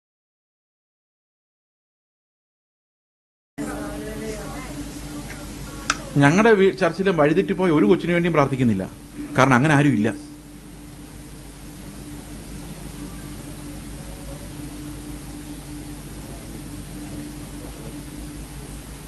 അങ്ങനെ ഒരാൾ പോലും ഇല്ല. അതിൻ്റെ കാരണം ഈ ചെറുപ്പത്തിലെ പിള്ളേരെ വിശ്വാസം പഠിപ്പിക്കുമ്പോൾ നമ്മൾ ചെയ്യുന്ന ഒരു മഹാദ്രോഹമുണ്ട്. അതുകൊണ്ട് നമ്മൾ പറയും, യേശുവച്ചൻ്റെ പ്രാർത്ഥിച്ചാൽ മതി, നിനക്ക് ബാഗും ചെരുപ്പെല്ലാം കിട്ടുമെന്ന് പറയും. പ്രാർത്ഥിക്കും, രാത്രി നമ്മൾ തന്നെ ബാഗ് കൊണ്ട് വയ്ക്കും. ഇപ്പോൾ രാവിലെ കൊച്ചെഴുന്നേൽക്കുമ്പോൾ യേശുപ്പച്ച തന്നാന്ന് വിചാരിക്കും. പക്ഷെ അവൻ വലുതാകുമ്പോൾ ചോദിക്കും, എന്നെ പാസ്സാക്കണേ, പക്ഷെ അവൻ പഠിക്കില്ല, തോറ്റുപോകും. അപ്പോൾ മനസ്സിലായി, യേശുപ്പച്ച അങ്ങനെ കാര്യമായിട്ട് പ്രവർത്തിക്കുന്നൊന്നുമില്ല. അവൻ്റെ ഉള്ളിലെ വിശ്വാസം അങ്ങ് പോകും. അവൻ നോക്കുമ്പോൾ അവിശ്വാസി നിരീശ്വരവാദിക്കെല്ലാം ക്യാമ്പസ് പ്ലേസ്മെൻറ്റ്, ഇവൻ നോക്കുമ്പോൾ കർത്താവ് പ്രവർത്തിക്കുന്നതായിട്ട് അവന് തോന്നുന്നില്ല. പിന്നെ അവന് പാട്ട് പാടാൻ അറിയാവുന്നവനാണ് സ്റ്റേജിൽ കൊണ്ടുവരുന്നത് പാട്ട് പഠിപ്പിക്കും. പക്ഷെ ഉള്ളിൽ എന്തില്ല? ഫെയ്ത്ത് ഇല്ല. കാരണം എന്താ? കർത്താവ് ഒരിടത്തും പുതിയ നിയമത്തിൽ വാഗ്ദത്തം ചെയ്തിട്ടില്ല നിന്നെ പരീക്ഷയ്ക്ക് ഒന്നാമതാക്കാമെന്നോ ക്യാമ്പസ് പ്ലേസ്മെന്റ് തരാമെന്നോ ഒന്നും ഇല്ല. നമ്മളില്ലാത്ത വാഗ്ദത്തമാണ് കർത്താവിന്റെ പേര് കൊടുത്തത്. നമ്മൾ തന്നെയാണ് അവരുടെ വിശ്വാസത്തെ തകർത്ത് കളഞ്ഞത്. അവർക്ക് ക്രിസ്തുവിനെ ലഭിക്കുമെന്ന് പറഞ്ഞിരുന്നെങ്കിലും, ഈ ക്രിസ്തുവിനെ ലഭിക്കുന്നവരെല്ലാം ദൂരം മിഷണറിമാരായിട്ട് പോകുന്നില്ല. പക്ഷെ അവരെല്ലാം കർത്താവിന് അവൈലബിൾ ആയിരിക്കും, കർത്താവിന്റെ ശുശ്രൂഷയ്ക്ക് അവൈലബിൾ ആയിരിക്കും, ഒരു ആർദ്ര ഹൃദയം ഉണ്ടായിരിക്കും. ഇവിടെ പറയുന്നത് ദൈവത്തിന്റെ മഹത്വത്തിനൊത്തവണ്ണം നമ്മുടെ അകത്തെ മനുഷ്യൻ ശക്തിയോടെ ബലപ്പെടേണ്ടതിന്. അടുത്ത വാക്യം പറയുന്നത് ക്രിസ്തു വിശ്വാസത്താൽ നിങ്ങളുടെ ഹൃദയങ്ങളിൽ. ഈ ക്രിസ്തു വിശ്വാസത്താൽ നമ്മുടെ ഹൃദയങ്ങളിൽ വസിക്കുമ്പോൾ എന്ത് സംഭവിക്കുന്നറിയോ? നമ്മുടെ ജീവിതത്തിന്റെ ഡയറക്ഷൻ മാറും. ഇത് പ്രാർത്ഥന, അതിനുവേണ്ടി ഇതൊരു പ്രാർത്ഥന. ഇത് അപ്പൊ നമ്മൾ ചോദിക്കുന്നതിലും നനയ്ക്കുന്നതിലും അത്യന്തപരമായി കർത്താവ് എന്താ ചെയ്യുന്നത്? നമ്മുടെ അകത്തെ മനുഷ്യനെ ശക്തി, പുറത്തെ മനുഷ്യന് ശക്തി ഉണ്ടെന്നാലും പൊട്ടിയിട്ട് കൊടുക്കാം. അകത്തെ മനുഷ്യനാണെങ്കിലോ ക്ഷമിക്കാം. രണ്ടിനും ശക്തി വേണം. ക്ഷമിക്കാനും ശക്തി വേണം, തിരിച്ചൊന്ന് പൊട്ടിക്കാനും. അപ്പൊ ഏതാ അകത്തെ മനുഷ്യന്റെ ശക്തി? പുറത്തെ മനുഷ്യന്റെ ശക്തിയോ? നിങ്ങളുടെ ചർച്ചയിൽ ഒരാൾ കല്ലെറിഞ്ഞു, നിങ്ങളുടെ കൂടെ പഠിച്ച ആളാണ് ഇപ്പോഴത്തെ DSP എന്ന് വിചാരിച്ചോ. നിങ്ങൾ എന്ത് ചെയ്യും? ആദ്യം DSP വിളിച്ചിട്ട് പറയും, ഒരുത്തൻ ഞങ്ങളുടെ ചർച്ചിന് കല്ലെറിഞ്ഞിട്ടുണ്ട്, അവനെ ഒന്ന് കൈകാര്യം ചെയ്തേക്കണം എന്ന് പറയും അല്ലേ. DSP അവനെ ഫോൺ ചെയ്ത് 2 വർത്താനം പറഞ്ഞ് പ്രശ്നം തീർന്നു. ആ സമയത്ത് DSP പോയിട്ട് അവിടെയുള്ള നായ്ക്കുട്ടി പോലും നമ്മളെ കണ്ട വാലാട്ടാത്ത ഒരു ദേശത്താണെങ്കിലോ നമ്മൾ ബലഹീനരാ അല്ലേ. അപ്പൊ നമ്മൾ ആരെടുത്തോട്ട് നോക്കും? കർത്താവിനെടുത്തോട്ട് നോക്കും. അപ്പോൾ എറിഞ്ഞവനോട് എന്ത് തോന്നും? ക്ഷമ, സ്നേഹം ഒക്കെ തോന്നണമെങ്കിൽ നമ്മൾ ബലഹീനരായിരിക്കണം. അപ്പൊ അത് അകത്തെ മനുഷ്യന്റെ ബലമാണ്. എറിഞ്ഞോട്ടൊന്ന് പൊട്ടിക്കാൻ SP വിളിച്ച് 2 വർത്താനം പറയിപ്പിക്കാൻ തോന്നുന്നു പുറത്തെ മനുഷ്യന്റെ ബലവും. അവന്റെ വിവരമില്ലായ്മ കൊണ്ടല്ലേ കർത്താവ് അവനോട് ക്ഷമിക്കട്ടെ എന്ന് പറയുന്ന അകത്തെ മനുഷ്യന്റെ ബലവുമാണ്. പ്രാർത്ഥിക്കുന്നത് എന്തിനു വേണ്ടിയാ? ഭർത്താവ് ഒരു വാക്ക് പറയുമ്പോൾ 2 വാക്ക് തിരിച്ചു പറയാൻ പുറത്തെ മനുഷ്യനെ ബലം. പക്ഷെ അത് അനുസരണയോടെ സബ്മിഷനോടെ കേൾക്കാൻ അകത്തെ മനുഷ്യന് അസാമാന്യമായ ബലം വേണം. തിരിച്ചു ഭാര്യ പറയുമ്പോൾ ഭർത്താവിന്, ഞാൻ ഭർത്താവല്ലേ, എന്നോട് അവൾ അങ്ങനെ പറയാമോ എന്ന് ചോദിക്കുന്നതിന് പകരം ഞാൻ മരിച്ചു, ഇനി ജീവിക്കുന്ന ക്രിസ്തുവാണ് എന്ന ഫെയ്ത്തിലോട്ട് പോകുമ്പോൾ അകത്തെ മനുഷ്യൻ സ്ട്രോങ് ആവും. ഇപ്പൊ പ്രേയർ പൗലോസ് പ്രാർത്ഥിച്ചു എന്തിനു വേണ്ടിയാ? ഇവന്മാരെല്ലാം എഞ്ചിനീയർമാരും ഡോക്ടർമാരും ആക്കി ഭയങ്കര വെളിയിൽ ശക്തിയുള്ള ആൾക്കാരാക്കി മാറ്റാൻ വേണ്ടിയാണോ? അടുത്തത്, നിങ്ങൾ സ്നേഹത്തിൽ വേരൂന്നി അടിസ്ഥാനമുള്ളവരായി. അവിടെ അതൊരു പരിജ്ഞാനത്തെ കവിയുന്ന സ്നേഹത്തെക്കുറിച്ച് അവിടെ പറയുന്നത്. ഈ സ്നേഹത്തിൽ വേരൂന്നി അടിസ്ഥാനമുള്ളവരായി എന്ന് പറഞ്ഞു കഴിഞ്ഞാൽ അതിന്റെ അർത്ഥം, ഓക്കെ, നമ്മൾ സാധാരണ നമ്മൾ വേരൂന്നുന്ന സ്നേഹത്തിലല്ല, രസത്തിലാണ്. രസം നമ്മൾ ചോറൊഴിച്ച് കുടിക്കുന്ന രസമല്ല, പ്ലഷർ. ഒരു പ്രസംഗം കേൾക്കുമ്പോൾ നിങ്ങൾക്ക് എവിടെയെങ്കിലും ഒരു ജോക്ക് ഉണ്ടെങ്കിൽ ഇഷ്ടമല്ലേ? കാരണം എന്താ? നമ്മുടെ മൈൻഡ് എപ്പോഴും രസം ആഗ്രഹിക്കുന്നു. ചില പ്രസംഗങ്ങൾ കേൾക്കുമ്പോൾ നമ്മൾ എന്തോ പറയും? ഓ ബോറാ, രസമില്ല. പറയുന്ന വലിയ വലിയ കാര്യങ്ങളായിരിക്കും. എനിക്കൊരു പാസ്റ്റർ അറിയാം, പേര് പറയത്തില്ല. പുള്ളിയുടെ പ്രസംഗത്തിനകത്ത് ശരിക്കും പറഞ്ഞു കഴിഞ്ഞാൽ അസാമാന്യമായ പരിജ്ഞാനമാണ്. ഞാനത് എവിടെയായാലും വിടാതെ കേൾക്കുന്ന പ്രസംഗമാണ്. ആരുടെ എന്ന് പറയില്ല. പക്ഷേ സൂക്ഷിച്ചിരുന്നില്ലെങ്കിൽ നമ്മൾ ഉറങ്ങിപ്പോവും. രസമില്ല, അതുകൊണ്ട് അധികം പേര് കേൾക്കില്ല. രസമില്ലെങ്കിൽ നമ്മൾ ഫുഡ് പോലും കഴിക്കില്ല. ഈ രസമല്ല, അവിടുത്തെ ഫുഡ് ഒരു രസമില്ല. കൂട്ടുപോലും കൂടില്ല. അവനോട് വർത്താനം പറയാനൊരു രസമില്ല, ബോറാണ്. അപ്പൊ നമ്മളൊന്ന് പ്രാർത്ഥിക്കണമെങ്കിൽ പോലും നമുക്ക് എന്ത് വേണം? നമ്മുടെ ജഡത്തിന് എൻജോയ്മെന്റ് ഇല്ലാതെ നമ്മൾ ഒരു പണിയും ചെയ്യില്ല. ഇന്ന് ഡൈവോഴ്സ് വരുന്നതിന് മുഴുവൻ കാരണം എന്നറിയാം? ഇന്നത്തെ ഏറ്റവും രസകരമായ കാര്യം, പണ്ടൊക്കെ ഒരു ദിവസം കല്യാണം കഴിച്ച് 2 പിള്ളേരായി അവർ ഇട്ടിട്ട് പോയി വേറെ ആളെ കെട്ടി. അങ്ങനെയല്ല കേട്ടിട്ടുള്ളത്. ഇന്ന് അങ്ങനെയല്ല. ഇന്ന് സ്ത്രീകളാണ് ഇട്ടിട്ട് പോകുന്നത്. 65% ഡൈവോഴ്സ് ഡിമാൻഡഡ് ബൈ വിമൻ. പെൺപിള്ളേരാ പറയുന്നത് എനിക്ക് അങ്ങേരുടെ കൂടെ ജീവിക്കാൻ വയ്യ. ഞാനുള്ള കൗൺസിൽ ചെയ്ത് പറഞ്ഞ ഞാൻ ഒട്ടും കംഫർട്ടബിൾ അല്ലെന്ന് പോവാ. വിശ്വാസിയ. കാരണം എന്താ? രസം വരുന്നില്ല. ആദ്യത്തെ ഡോപ്പമിൻ തീർന്നു, ഇനി ഒന്നും കിട്ടാനില്ല. സ്നേഹം ഉണ്ടെങ്കിൽ അങ്ങനെ ഒരാളെ തള്ളിവിടുവോ? ഉള്ളിൽ സ്നേഹം തോന്നി വിടും. ഉള്ളിൽ ക്രിസ്തു ഉണ്ടെങ്കിൽ ഒരാളെയെങ്കിലും തള്ളിവിടുവോ? റോഡിൽ കാണുന്ന ഒരാളെ പോലും നമുക്ക് തള്ളിവിടാൻ പറ്റില്ല. അപ്പൊ ഈ ലോകം മുഴുവൻ നിയന്ത്രിക്കപ്പെടുന്ന രസം എന്ന തത്വത്തിന് ജയിക്കണമെങ്കിൽ സ്നേഹം എന്ന തത്വം അങ്ങോട്ട് വരണം. അപ്പോൾ നമ്മുടെ ക്ലാസ് റൂമിൽ പോയി പിള്ളേരിയ്ക്കുമ്പം ആരോട് സംസാരിക്കുന്നതാണ് രസമെന്നല്ല, ആർക്കാണ് അവിടെ കർത്താവിൻ്റെ സ്നേഹം ആവശ്യം, ഒറ്റയ്ക്കിരിക്കുന്ന ആ കുട്ടി, വേദനയോടിരിക്കുന്ന, ആഹാരമില്ലാതിരിക്കുന്ന ആളുടെ അടുത്തോട്ട് ചെല്ലാൻ ഒരു ഹൃദയം ഉണ്ടാകും. അത് ഉണ്ടാകണമെങ്കിൽ ക്രിസ്തു നമ്മുടെ ഹൃദയത്തിൽ വസിക്കണം. ഇതാ പ്രാർത്ഥനയുടെ direction. It's A prayer of sanctification. നമുക്ക് എല്ലാവർക്കും ഏറ്റവും പ്രധാനമായിട്ട് വേണ്ടത് നമ്മളെ വിശുദ്ധീകരിക്കുന്ന, ക്രിസ്തുവിനെ പോലെ ആക്കുന്ന, ക്രിസ്തുവിൻ്റെ ആ നിലവാരത്തിലേക്ക് നമ്മൾ എത്തിക്കുന്ന പ്രാർത്ഥനകളാണ്. പരിജ്ഞാനത്തെ കവിയുന്ന സ്നേഹം, അതും കൂടെ ഞാനൊരു എക്സാമ്പിൾ പറയാം. ഇതവിടെ നീളവും വീതി ഉയരവും ആഴവും എല്ലാം പറഞ്ഞിട്ടുണ്ടല്ലോ. ഈ നീളവും ഉയരവും വീതി ആഴം എല്ലാം സകല വിശുദ്ധന്മാരോടും കൂടെ അറിയേണ്ടതിനെന്നാ. അതിന് അങ്ങനെ പറഞ്ഞേക്കുന്നത്. ചില വിശുദ്ധന്മാരെ കാണുമ്പോഴാണ് നമുക്ക് മനസ്സിലായി, എൻ്റെ കർത്താവ് ഇങ്ങനെയൊക്കെ എങ്ങനെ നീ സ്നേഹിക്കുന്നതെന്ന് ചിന്തിക്കുന്നു. അവൻ്റെയൊക്കെ സ്വഭാവം കാണും. വേറെ ചിലരെ കാണുമ്പോൾ നമ്മൾ വിചാരിക്കും ഇത്രയും വീതിയിലാണ് കർത്താവിൻ്റെ സ്നേഹം. ഇപ്പം കർത്താവ് പറയും, ഞാൻ നിന്നെ സ്നേഹിച്ച് എങ്ങനെയാണെന്ന് അറിയണമെങ്കിൽ നീ എന്ത് ചെയ്യണം? അവനെ അങ്ങ് സ്നേഹിക്കണം. അവസാനം എന്നിലേക്ക് നോക്കുമ്പോൾ മനസ്സിലാകുന്നു ഇത്രയും ആഴമായിട്ട് കർത്താവിനെ സ്നേഹിക്കാൻ പറ്റുള്ളൂ. യേശു കർത്താവ് ഏറ്റവും കൂടുതൽ സ്നേഹിച്ച ശിഷ്യനാരാ? അല്ലല്ല, നോ വേ. യോഹന്നാനല്ല, യൂദായൊന്നുമല്ല. No no no. നിങ്ങൾ ആരും ബുദ്ധിമുട്ടുണ്ടാക്കിയല്ലേ ഞാൻ പറയാതെ ഞാനാ. അതിന്റെ പ്രധാനപ്പെട്ട കാരണം യോഹന്നാനെയാണ് കർത്താവ് ഏറ്റവും കൂടുതൽ സ്നേഹിച്ചത്. ഏത് സുവിശേഷത്തിലാണ് നമ്മൾ വായിക്കുന്നത്?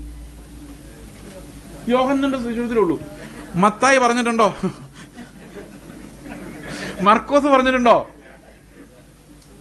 യോഹന്നാന്റെ സുവിശേഷത്തിൽ മാത്രമേ ഉള്ളൂ. അപ്പൊ എനിക്കും പറയാൻ മേലെ? യോഹന്നാൻ അങ്ങനെ പറയാനുള്ളൊരു കാരണമുണ്ട്. അതിന്റെ കാരണം എന്താണെന്ന് വെച്ച് കഴിഞ്ഞാൽ, പത്രോസിനെ രക്ഷിക്കാൻ കർത്താവ് ഒരടി താഴോട്ടിറങ്ങി കാണുമായിരിക്കും. യോഹന്നാൻ ചിന്തിക്കുന്നത് കേട്ടോ, എന്നെ രക്ഷിക്കാൻ, എന്നെപ്പോലൊരു പാപിയെ രക്ഷിക്കാൻ കർത്താവ് എന്തുമാത്രം വേദന സഹിച്ചിട്ടുണ്ടാവും. അപ്പോൾ അതൊക്കെ വെച്ച് നോക്കുമ്പോൾ എന്നെ രക്ഷിക്കാനല്ലേ കർത്താവ് ഏറ്റവും കൂടുതൽ വേദന സഹിച്ചിട്ടുണ്ടാവുള്ളൂ. ഇങ്ങനെയാണ് ദൈവത്തിന്റെ, യേശുവിന്റെ സ്നേഹത്തിന്റെ ഉയരവും ആഴവും വീതി അറിയുമ്പോൾ നമ്മളൊരാളെ കാണുമ്പോൾ നമ്മൾ ചിന്തിക്കുന്നത്, ഏതായാലും എൻ്റെ അത്രയും പാപിയല്ല, എന്നോട് ക്ഷമിക്കാൻ കർത്താവ് അനുഭവിച്ച വേദനയുടെ എത്ര അവനോട് ക്ഷമിക്കാൻ ഉണ്ടായി കാണത്തില്ല. ഇത് നമ്മുടെ ഉള്ളിൽ യഥാർത്ഥ വിനയത്തെ ഉണ്ടാക്കുന്ന ഇതാണ്. I am unworthy but blessed by the grace of God. ഇതൊരു വലിയ റെവലേഷൻ. നമ്മുടെ ജീവിതത്തിൽ അന്ത്യം വരെയും നമ്മൾ അറിയുന്ന ഒരു കാര്യമാണ്, Christ loved me more than anything else. അത് ഞാൻ പറയുന്ന പോലെ നിങ്ങൾക്കും പറയാം. കാരണം എൻ്റെ പാപങ്ങൾ എനിക്കറിയുള്ളൂ, നിങ്ങളുടെ പാപങ്ങൾ എനിക്കറിയാൻ മേല. സന്തോഷമായോ? ഇനി അവസാനത്തെ കാര്യം, ദൈവത്തിന്റെ എല്ലാ പരിജ്ഞാനത്തിലും നിങ്ങൾ നിറഞ്ഞു വരേണ്ടതിന്. അപ്പൊ പ്രേയറിന്റെ ഉദ്ദേശം എന്ന് പറഞ്ഞു കഴിഞ്ഞാൽ, ക്രിസ്തുവിലൂടെ ദൈവം നമ്മളിലേക്ക് പകരാൻ ആഗ്രഹിക്കുന്ന ആട്രിബ്യൂട്ട്സ് ഉണ്ട്. ദൈവം ഒരിക്കലും മനുഷ്യർക്ക് തരാത്ത കാര്യങ്ങളുണ്ട്. ഇപ്പൊ ദൈവത്തിന്റെ നിത്യത, ദൈവത്തിന്റെ ഇൻഡിപെൻഡൻസ്, ദൈവത്തിന്റെ ഇമ്മ്യൂട്ടബിലിറ്റി, അതായത് മാറാത്ത സ്വഭാവം, ഇത് നമുക്ക് കിട്ടത്തില്ല, നമ്മൾ മാറിക്കൊണ്ടിരിക്കും. പക്ഷെ ദൈവത്തിന്റെ സ്നേഹം, കരുണ, ആത്മിക സ്വഭാവം, കർത്താവ് എങ്ങനെയാണോ ആത്മിക സ്വഭാവങ്ങളെല്ലാം തരാൻ വേണ്ടിയാണ് ക്രിസ്തുവിനെ നമുക്ക് തന്നത്. ഇപ്പൊ ക്രിസ്തുവിൽ എന്തെല്ലാം ദൈവിക ഗുണങ്ങളുണ്ടായിരുന്നോ അതിനെല്ലാം നമ്മൾ അവകാശികളാണ്. അപ്പൊ നമ്മുടെ ജീവിതത്തിന്റെ ഉദ്ദേശം എന്താണെന്ന് വെച്ച് കഴിഞ്ഞാൽ, യേശു ക്രിസ്തുവിന് ഉണ്ടായിരുന്ന എല്ലാ ആത്മനിറവിനാലും നിറഞ്ഞു വരിക. അപ്പോൾ നമ്മളെ രക്ഷിക്കുന്ന ദൈവത്തിന്റെ ശക്തിയിലേക്കാണ് നമ്മുടെ പ്രാർത്ഥനകൾ എത്തേണ്ടത്. മനസ്സിലാവുന്നുണ്ട് ഞാൻ പറയുന്നത്? അതിനർത്ഥം വേറൊരു വിഷയത്തിന് വേണ്ടി പ്രാർത്ഥിക്കരുതെന്നല്ല, എല്ലാ വിഷയത്തിനു വേണ്ടി നമുക്ക് പ്രാർത്ഥിക്കാം. പക്ഷെ നമ്മുടെ പ്രാർത്ഥനയുടെ ഫോക്കസ് എന്ന് പറയുന്നത് ക്രിസ്തു നമ്മിൽ വസിക്കുന്നതിന് വേണ്ടിയാണ്. ഇനി നമുക്കിത് കൺക്ലൂഡ് ചെയ്യാൻ വേണ്ടി ഒരു വാക്യം ഞാൻ വായിക്കാം. അത് യൂദായുടെ ലേഖനം അവസാനത്തെ 2 വാക്യങ്ങളാണ്. 25-25 വാക്യം ഞാൻ വായിക്കാം. വീഴാതെ വണ്ണം നമ്മെ സൂക്ഷിച്ച് തൻ്റെ മഹിമാസന്നിധിയിൽ ആനന്ദത്തോടെ നിർത്തുവാൻ കളങ്കമറ്റവരായി ആനന്ദത്തോടെ നിർത്തുവാൻ ശക്തിയുള്ളവന്. അപ്പൊ നമ്മൾ അവിടെ പോകുന്നു, നമ്മുടെ ശക്തിയല്ല. ആരുടെ ശക്തിയാ? നമ്മളെ അവിടെ എത്തിക്കാൻ കഴിവുള്ള ദൈവത്തിന്റെ ശക്തി. അതാണ് ഫെയ്ത്ത് എന്ന് പറയുന്നത്. ഫെയ്ത്ത് എന്ന് പറയുന്നത് ഞാൻ വഴിയിൽ പോവുകയില്ല, അത് എൻ്റെ മിടുക്ക് കാരണമല്ല, എന്നെ അവിടെ എത്തിക്കാൻ കഴിവുള്ള ഒരു ദൈവമാണ് എൻ്റെ കൈ പിടിച്ചിരിക്കുന്നത് എന്നുള്ളതാണ്. മനസ്സിലായോ? അപ്പൊ അതെല്ലാം ദൈവത്തിന്റെ ശക്തിയാണ്. ഇവിടെ ശക്തി എന്നല്ല പറഞ്ഞേക്കുന്നത്, കഴിവുള്ളവന്. നമ്മൾ രക്ഷിക്കുന്ന ദൈവത്തിന് തന്നെ നമ്മുടെ ആന്തരിക മനുഷ്യനെ ബലപ്പെടുത്തി, അവന്റെ ശക്തി കൊണ്ട് ബലപ്പെടുത്തി വിശുദ്ധീകരിച്ച് തേജസ്സിലേക്ക് നമ്മളെ നയിക്കാൻ, പുനരുത്ഥാനം ചെയ്യിപ്പിക്കാൻ നമ്മളിൽ കർത്താവ് തന്നിരിക്കുന്ന ശക്തി കൊണ്ട് ദൈവത്തിന് സാധിക്കും. അപ്പൊ നമ്മുടെ പ്രാർത്ഥനകൾ എങ്ങോട്ട് ഡയറക്റ്റ് ആകുന്നത്? ദൈവത്തിന്റെ രക്ഷാകരമായ ശക്തിയിലേക്ക്. നാലാമത്തെ, ഞാൻ ഈ 1 മിനിറ്റ് എടുക്കുള്ളൂ. കൊളോസ്യർ 4 നമ്മളൊരു പ്രാർത്ഥന കാണുന്നുണ്ട്. ഈ 2 പ്രാർത്ഥനകൾ മാത്രം നിങ്ങളുടെ മുമ്പിൽ വയ്ക്കാൻ, ഞാൻ എക്സ്പ്ലെയിൻ ചെയ്യുന്നില്ല. കൊളോസ്യർ 4